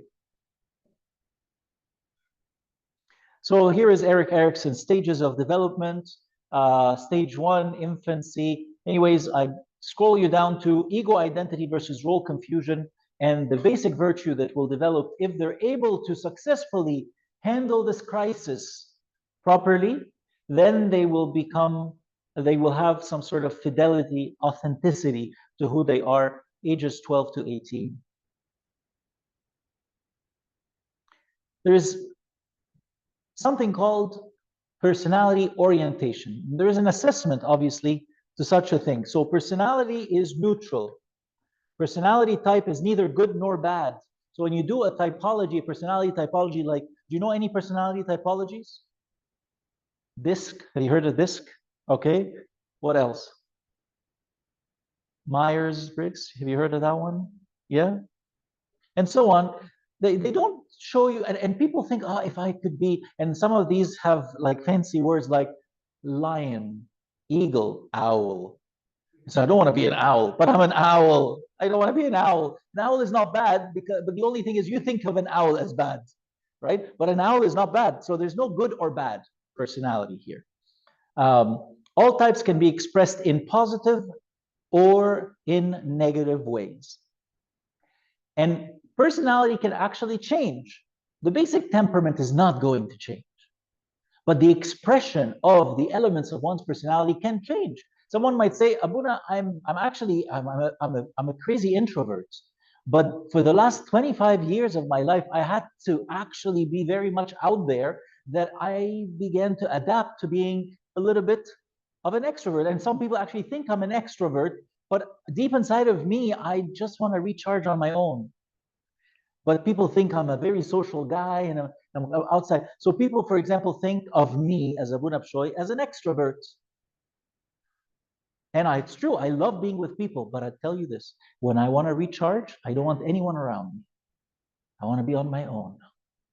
Because there's a big part of me that learned to, or inside of me as a core, when I recharge, I have to be in a very quiet place. I have to be on my own. So there are things that adapt and develop depending on what you've been doing in your life. So in psychology, temperament refers to those aspects of an individual personality, such as introversion or extroversion, that are often regarded as innate, like you're born with them, rather than learned or acquired. The expression of that temperament can change over time. And what's that called? The expression of the temperament can change over time. What's that? What do you think that is? The expression of the temperament. What's that? Behaviors, like a certain way of acting, right? Okay. So when we assess personality, I'm not going to bore you because you're not going to do an assessment of your youth personality formally, but you could, in a way, do it informally. And we're going to do this here at one point where I'm going to give you the disc to do. You're going to probably do them before you do your placement, the practicum. So you're going to learn a little bit about yourself. And the beauty about the disc specifically is the disc gives you 3 curves of your personality, if you've ever done the disc. 2 of those curves, one shows who you are under stress, and one shows who you are without that stress. So it kind of gives you an inside look into the real you, and the you now, because now it seems like you're under certain levels of stress. And for some people, the graphs are exactly the same because they have adapted to the stress. So it tells you something about even your adaptation and your mechanisms. So again, not to bore you, perspective, MBTI, that's one of the assessments. Again, it looks at intuition versus sensing or sensual, and extroversion, which you cannot see because of this. Oh, what's going on? It's really tricky. Anyway, believe me, extroversion versus introversion. And so you have the people who fall into the proactive personality typology, active, reactive, reflective. And then you have the operative MBTI, which looks at perceiving or perception versus judging or judgmental, thinking versus feeling. And you have analytical personality, structured personality, cooperative personality, easygoing personality. And then there is the reactive, which looks at hostility versus affection, dominance versus submissiveness, and you have these 4 again. Now you can put them all together, and you end up with what they call the Myers-Briggs 16 MBTI, where you can be placed in this typology, and it gives you a lot of information about you. And some of it you can challenge, and some of it you say, yeah, that's exactly me. Most of it will be like that. And I could send you, if you're interested, I can put on the Moodle a link, and you can do your own. You can just check your own. It's free. But then if you want the full report, they charge you. Don't pay anything. So personality types and behaviors. You don't want to label anyone, but you want to understand, you want to use this to check, not to put a label on anyone. But it could also help, like a teaching skill, to help alter behavior. So when you know, for example, that you are more of a feeler than a thinker, that doesn't mean you're dumb, right? It just means that you go with how you feel more, and you're more in touch with that part of your personality and your brain than you are, let's say, with your prefrontal cortex or your rational thinking, logical part. So that could have positives, and it could have negatives, advantages and disadvantages. Learning about that can actually help you self-develop, can help you work on certain aspects of your personality. If you feel like you're, if the typology shows that you're reactive, you can actually learn from that. Sometimes we need the reaction. You know, in a crisis, we don't need people to say, "Hey, give me all the data. Let me think about all this." And like people are dying. No, you want people who are, reactive. During the pandemic, the reactive personality people were right at the front of things, trying to make sense of all this stuff that is going on. And the people we call the owl people were like, for the long term, the best thing, because they kept collecting and thinking, and now we have better things in place, and so on. So positives and negatives. So implications of understanding youth personality. You understand then your own selves first. Because if you are a thinker, you're so logical, and then you have one of your youth who's more of a feeler, huh? And you're talking and you demand logic, and all your talks are logical, but the person is not connecting at all with what you're saying, or even not what you're saying as a sermon, with whatever you're interacting in terms of service with them, because the gap is huge. So as a servant, we have um, the responsibility to understand these different personalities, and understand our own personalities, and where it could help some people and where it could actually not be so helpful with others, and be able to adapt a little bit those parts and elements of our own personalities to fit the service that we are doing to others. When St. Paul said, "I became a Jew to the Jews, I became, a Greek to the Greeks and Gentiles," he's really saying, I am flexible enough to adapt in order to serve my people and to serve those who are in the flock. Understanding how we interact with others, work on our own weaknesses, the need for a diverse leadership team. So you enter into adolescent ministry, and then you say, "Oh, you know what, I can never work with this person. He's so different than me." Thank God he's so different from you, because now you actually they could do what you cannot do, and you can do what they cannot do. And that's the beauty of teamwork. But to realize that and understand that is critical. I remember in my Sunday school class as a youth, we had 5 servants. And I'm telling you, I could not imagine the service without the 5. And each one gave me something.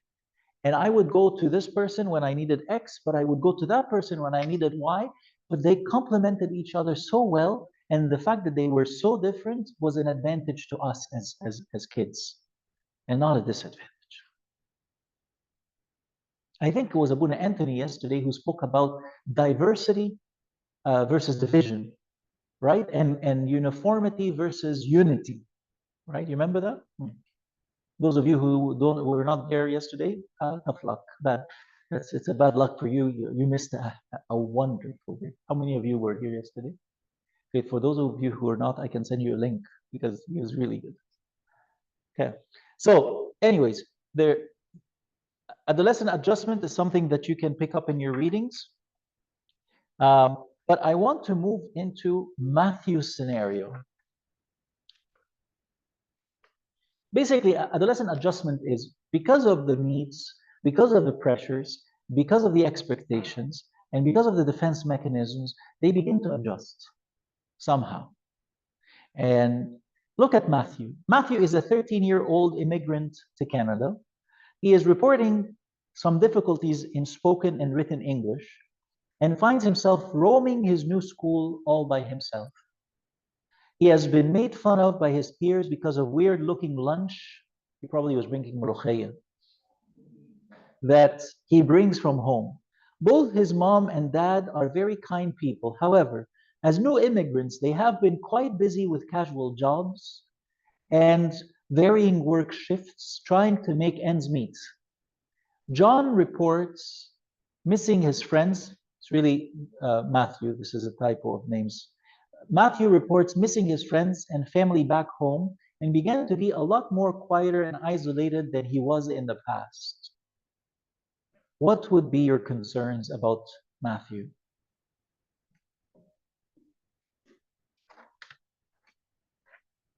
I'm all ears now. And people online, although I cannot see you, but if you see them say any comment, please let me know. Chat, yeah, click on the chat or something. What's going on? Yes. Okay, so now you're exploring, but my question is, what are your concerns? So maybe you can reword it differently.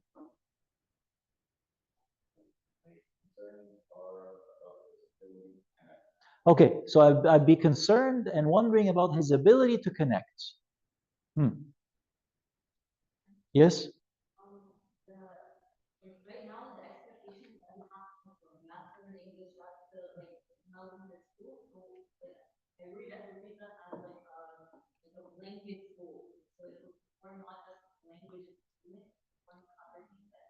So you're concerned now about the pressure that Matthew's under, and specifically pressure to conform. What else you be concerned about? Yeah.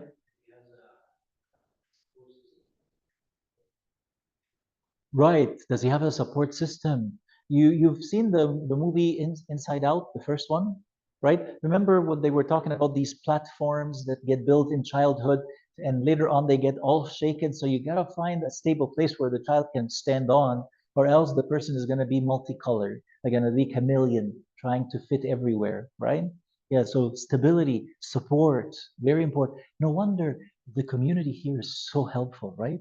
In that sense. It could be very hurtful, of course, if people are being pushed out or not supported by the community. But we have such a large community that at least somebody is going to be supported, right? We'll never underestimate the power of the service in the community, just being a community itself. It's very important. What else? Any other concerns? You're a servant of Matthew. What are your concerns?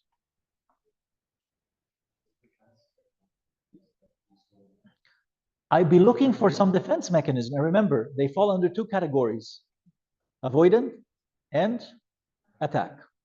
So again, a newcomer in my class, I would be looking for isolation. I'd be looking for hyperactivity. I'd be looking for who his friends, immediate friends are becoming, right? All that stuff. I'm a servant. So I'm like, I have all these eyes on me, like not on me, like on me physically, like I'm looking out on all what's happening in the life of my students and my youth, my kids. Very good.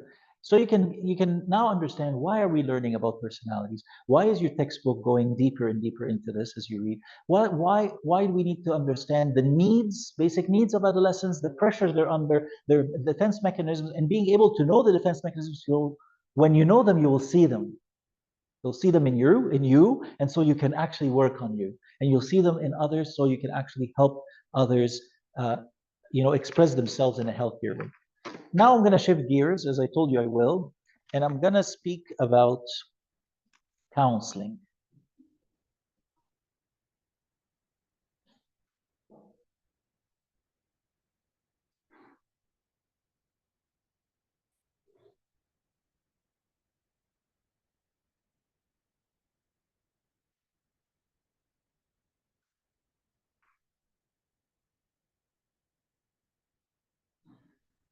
So I'm going to make sure that it's actually rolling there for people online.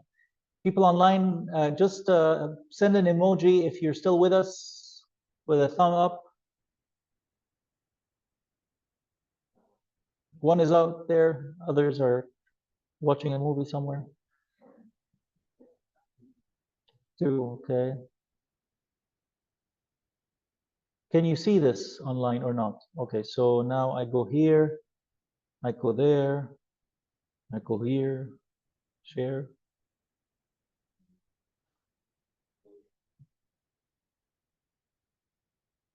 We're good? Okay.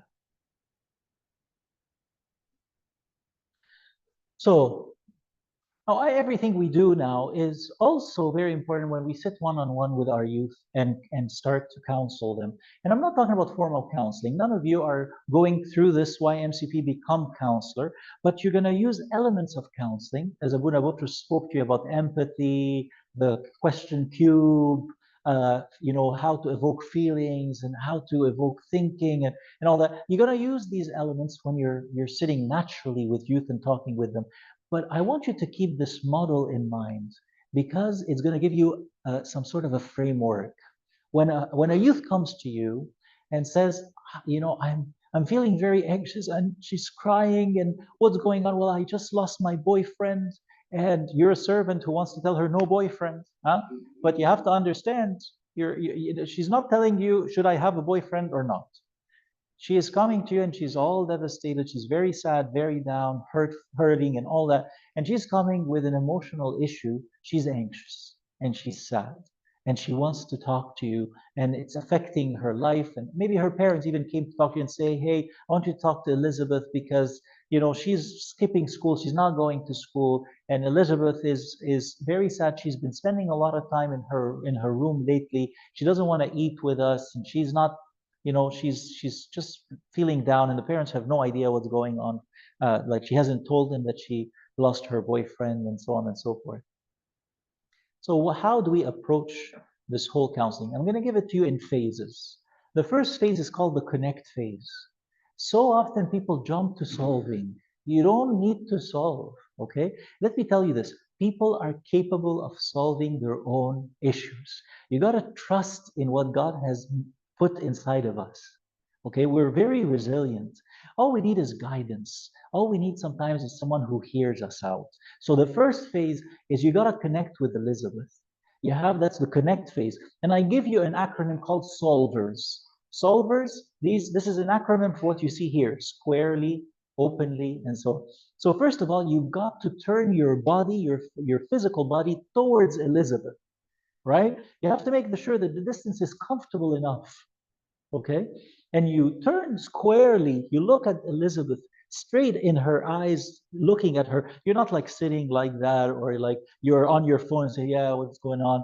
You gotta have an open posture towards Elizabeth, because that tells Elizabeth, "Hey, you can talk to me. I'm open here, I'm right here." You lean forward. That's the L for solvers. You lean forward, you show interest, and then your verbal tone is supportive. Elizabeth says, "I lost my boyfriend." You lost your boyfriend? What are you talking? You have a boyfriend? Even if you're trying to make things lighter, maybe it will work with some of you, but say, "Oh, you have a boyfriend. Okay, what's going on?" So you soften your voice, supportive voice. Give me supportive voice. What is supportive voice to you? Tell me anything in a supportive way.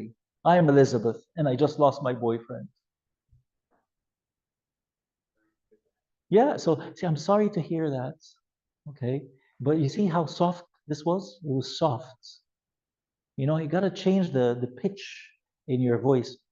Eye contact, you are relaxed, they're coming anxious. Make sure you don't catch on the anxiety, because anxiety is like a cold. Someone sneezes anxiety in your face, you begin to sneeze anxiety. So make sure that you are in control of your feelings, relaxed, so that you can help them catch on this relaxed state. Speak slower, right? It's so important. People come and say, "I'm all of I think I'm gonna kill myself. I can't do this. I can't do it." Say, "Wow, this is a lot to take in. Just okay, let's sit down. Let's talk about this. See how slower I'm going? I'm slow. It's hypnotizing. And what it does is it makes a person rhythm slow down, so they're able to actually access their frontal cortex.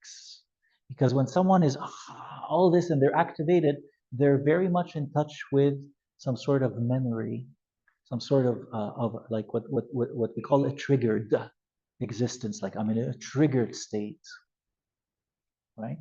And learn to use silence. So Elizabeth said, "What should I do? Should I talk to him?" That's a very important question you're asking. You don't have to say, "Talk to him." No, I wouldn't talk to him. So, and then later on, I say, "Oh, you should probably talk to him." No, instead of such, just use silence. Say, I don't know. That's a very important question. I'm sure you want to know whether to talk to him or not. Hmm. What do you think? And then stop talking. Really be silent and learn to be silent at times for up to 30 seconds. So we don't like silence. So if I were to sit with you and talk to you and say, for example, guys, what do you think we should do with Elizabeth?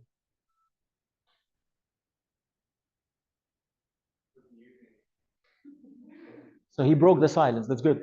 Yeah, but I wasn't going to break the silence at least for 30 seconds. But I usually when I say that and no one answers, I say, okay, let me rephrase it. If you're dumb, for example, like, oh, maybe you didn't get my question. What should we do with Elizabeth? I say the same thing again. Broken record. What do you think I should do with Elizabeth?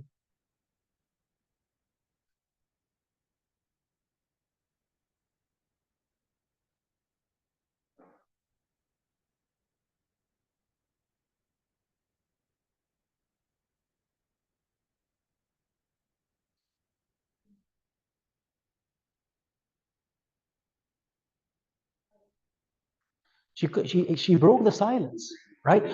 I was at 20 seconds. We were gonna get there. So solvers. First, you need to connect squarely, openly, lean forward. Verbal tone is supportive, eye contact, relax, and learn to be a friend of some level of silence. The second phase is collect. So do not give advice, collect information. The collecting phase has the acronym biospheres. Biospheres.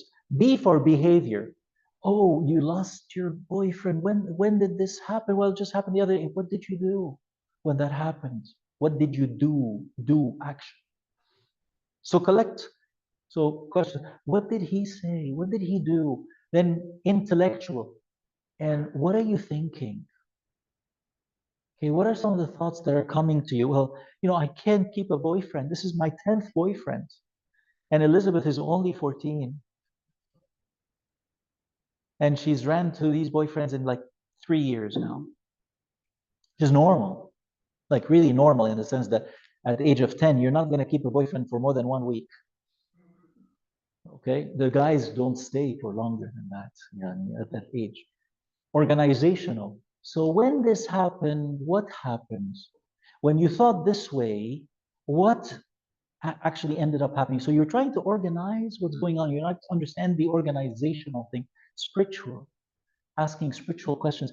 Have you talked to Abuna about this? Have you talked to your parents? Did you take some advice from someone?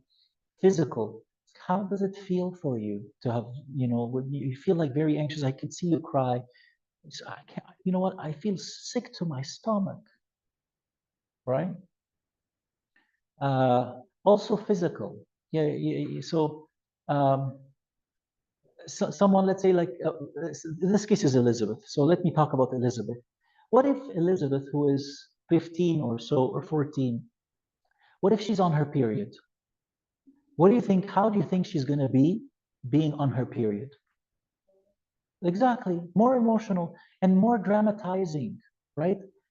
That's just the physical impact of of the status of her cycle on how she's feeling. She's exaggerating a little bit. So again, maybe if you're a female asking the girl, then you can just say physically how you doing. If you're a male, you should not even be talking to the girl. Seriously, I'll tell you, you should be talking a little bit, but then take her to like a female, because again, a 14-year-old who just broke up with her friend, she's gonna hook up with you guys like this emotionally, right? So again, male servants have to be careful. Okay, it's and with the youth in general, in general, historically. So what has happened before? You said you've had other boyfriends. So what happened when you broke up with the other guy before? So get some historical background, emotional, relational, talk about, collecting, you're collecting information. So, how are your parents when, what do you think your parents are going to say? Like how is your relationship with your mom, with your dad? How will they react or say, what would they say? So you're collecting relational information. Environmental information, things to do with the environment in general, if they're applicable, of course. And sensual. So, what is she seeing? What is she hearing? How is she feeling? And so on. So that is collecting phase. It's biospheres. You're collecting biological, psychological, like emotional, spiritual, physical information, what they call the biopsycho spiritual framework. The third phase is you check in. So now that we talked about this, is your problem that your boyfriend broke up with you?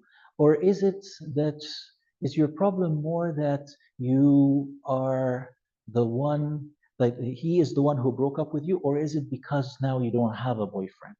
Sometimes people are sad that someone broke it off. Like I've had this where the girl, after talking about this, she would say, I was going to break up with him anyways. But the fact that he's the one who broke up hurt her more.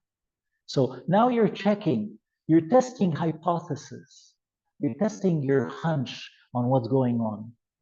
And you check what's happening and you do a lot of active listening.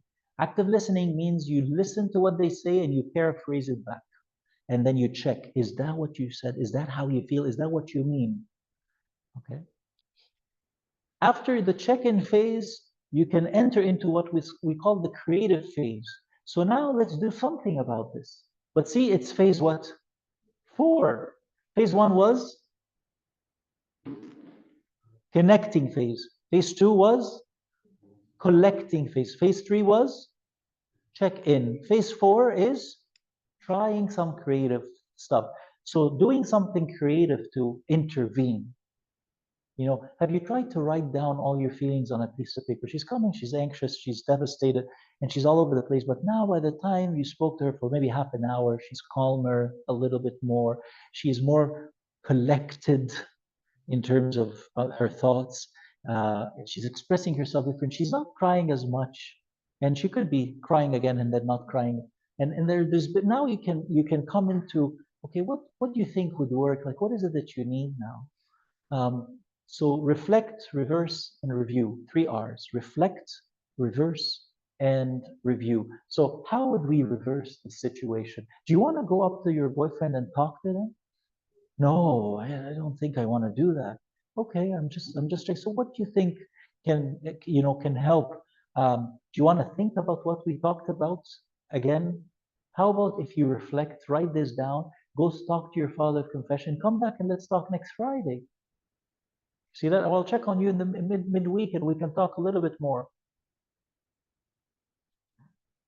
And then you can review that and enter into the challenge phase, which is how do I behave or think differently? It seems like you've had a few boyfriends, and every time these relationships, they end up with a breakup. And we've talked about this, and it doesn't seem like it's all your fault, right? Like it takes two people to have a relationship. So we can't really say that it's all your fault. You've even mentioned that some of these relationships you ended.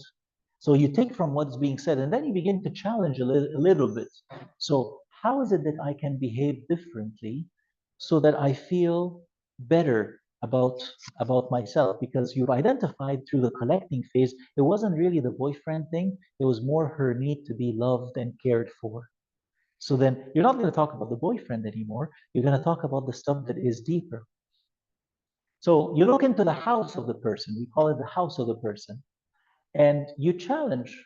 Sometimes the problem is because a person is holding onto some lies. I'm only good if I have a boyfriend. Really? So you said to me that last year you only had a boyfriend for a couple of weeks, and then you decided not to have a boyfriend for like good 6 months, and you were happy. So that means that you could be without a boyfriend and yet feel happy. And what happened during this time? So, well, I had some very good girlfriends and they were very close to me and we were really connected. And it's a sense of you belonging and connecting. And it's really not about the boy, is it? No, it's not about the boy. But she was holding on to lies. So she needs renewal. Mental agreements. Sometimes we have these these mental agreements in our heads, like because of false vows.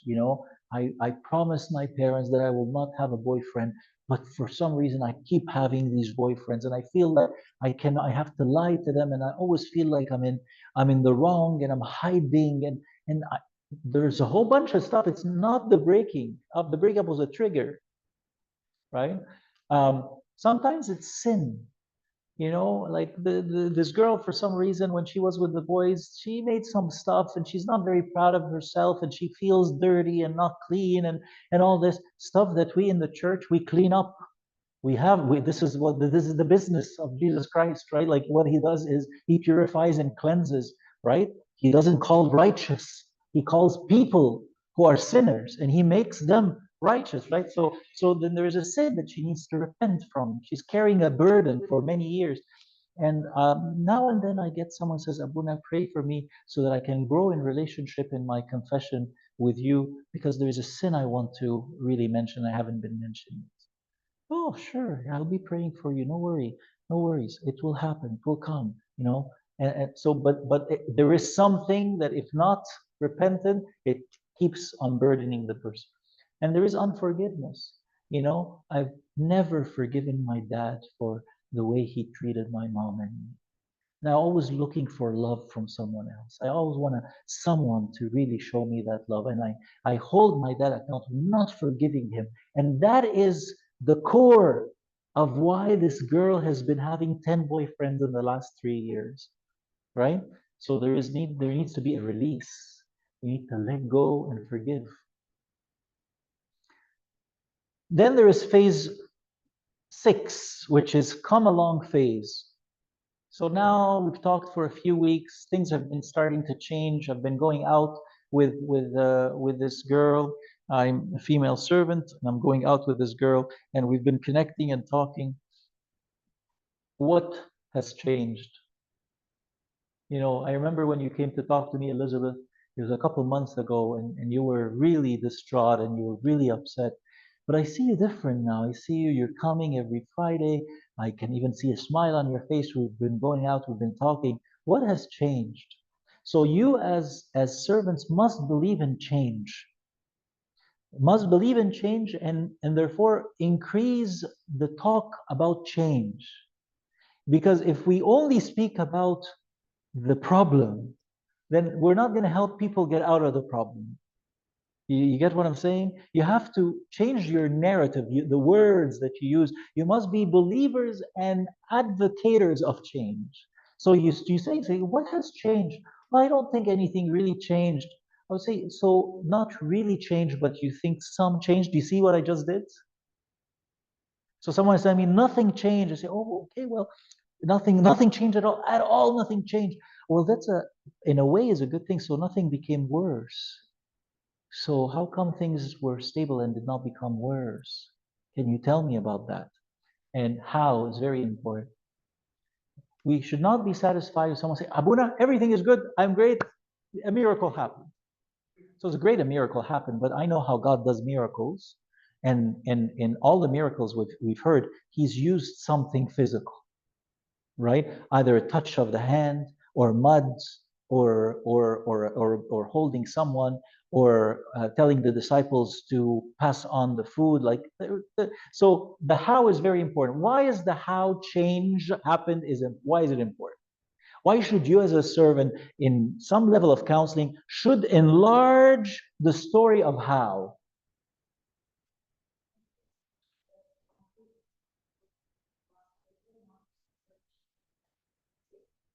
Right. It's not just an emotional change, but actually, even if it's an emotional change, it is anchored in stuff she did, so that she does not relapse. And if she does relapse, she goes back to what she did, because you've highlighted that, right? You can imagine how important that is even in our repentance, right? And then what does the change look like? What does it look like?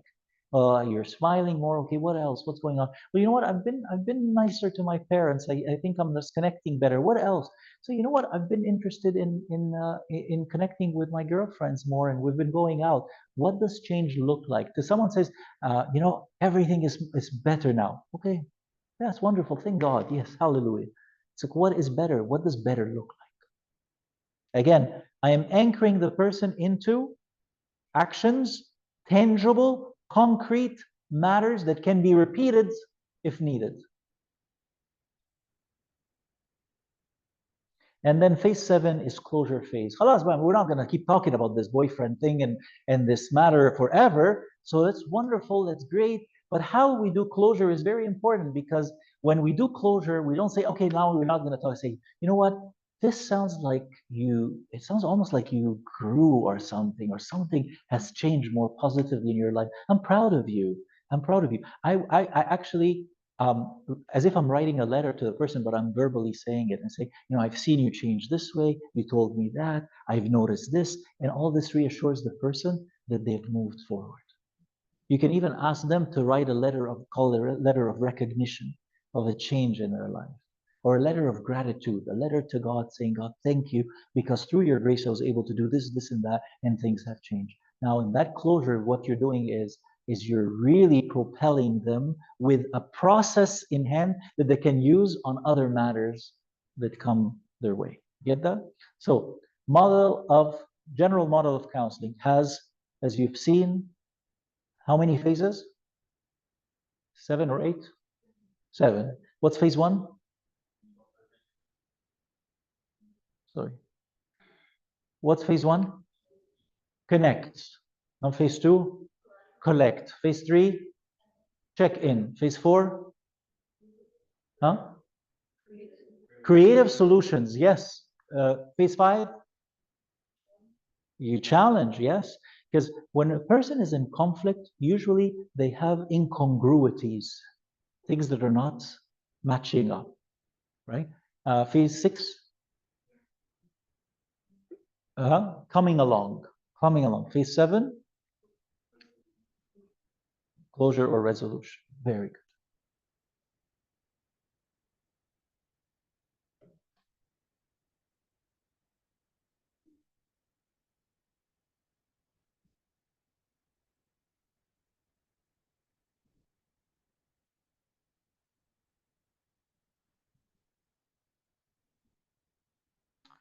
So going into Moodle, you will see today was session,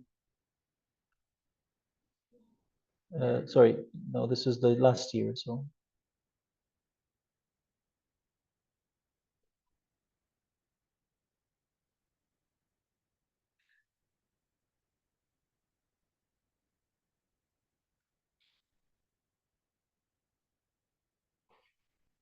as the internet is slow, I guess.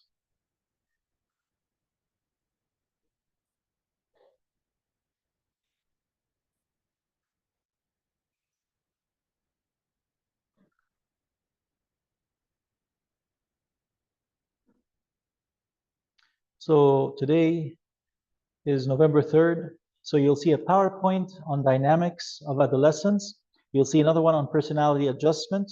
You'll see a case study for defense mechanisms. That's there for you to look into. The case study, if you click on it, it will download it for you. Then you have the Jesus model of healing. This is just examples from the life of Christ and how he has done the counseling. So this is extra for you. I think it's important. You will see it in your readings and you will see it in the PowerPoints. And then the counseling model, which I went through, and then there is a case study on drug and alcohol abuse. The case study on drug and alcohol abuse, I want you to read it. And the first thing we'll start with next time is this case study. So people online, when you come to respond, you're responding based on your readings. Next time we come in, it'd be good for the people online to have done their posts. That's very important.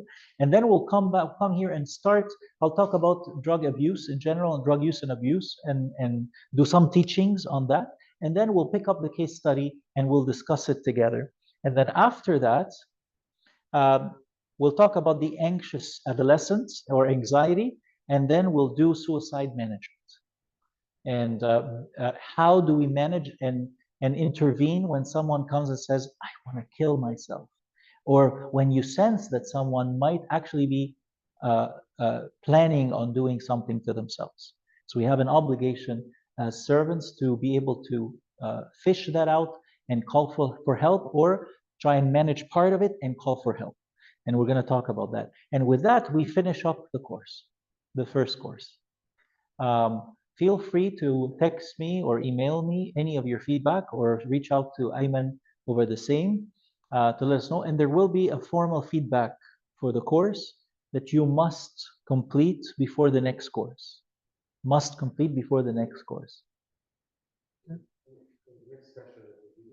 It will be distributed next session. So yes. So is it going to be online? Is it going to be something they could do online? Yes. You can put it for everyone online. It's better. So that's basically the week ahead. We're going to pick up with substance abuse and alcohol abuse. We're going to talk about anxiety. We might touch on depression, especially before we talk about suicide. And we will take on some case study for anxiety/depression, and conclude with suicidal thoughts or suicidal ideation, and how we intervene and how we try and manage it, or help the person, the adolescent, manage suicidal ideation, and when do we refer. Any questions?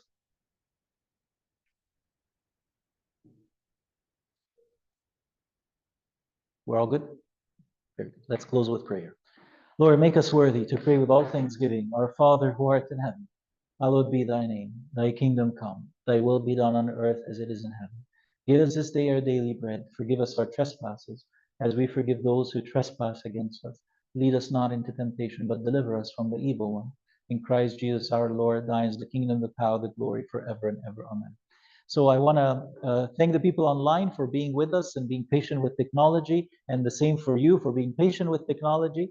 And I also want to ask everyone to really speed up with your readings a little bit, like catch up. There will be catch up weeks, or a week or so before this in the next course. But I really ask you, the reading, how many of you have started some of the readings? So you could tell they're not hard, right? Like they're very much into, if you've done the readings, they're easy read, and they do draw from your life experiences and stuff. So it's a nice read. It's not like the heavy textbooks, but it's so important you do the readings. It is 50% of your requirements for passing the course. So you could easily do that. The other 50% for you guys in here is your participation. And for this course specifically was you doing the triads. Did you do the triad with Abu Nabotros? Yeah. And for people online, the posts are critical. You have to do 2 posts, and you have to do the readings, and that's what will qualify you to finish that course. Okay? You may go in peace. The peace of God be with you. Have a good night, everyone.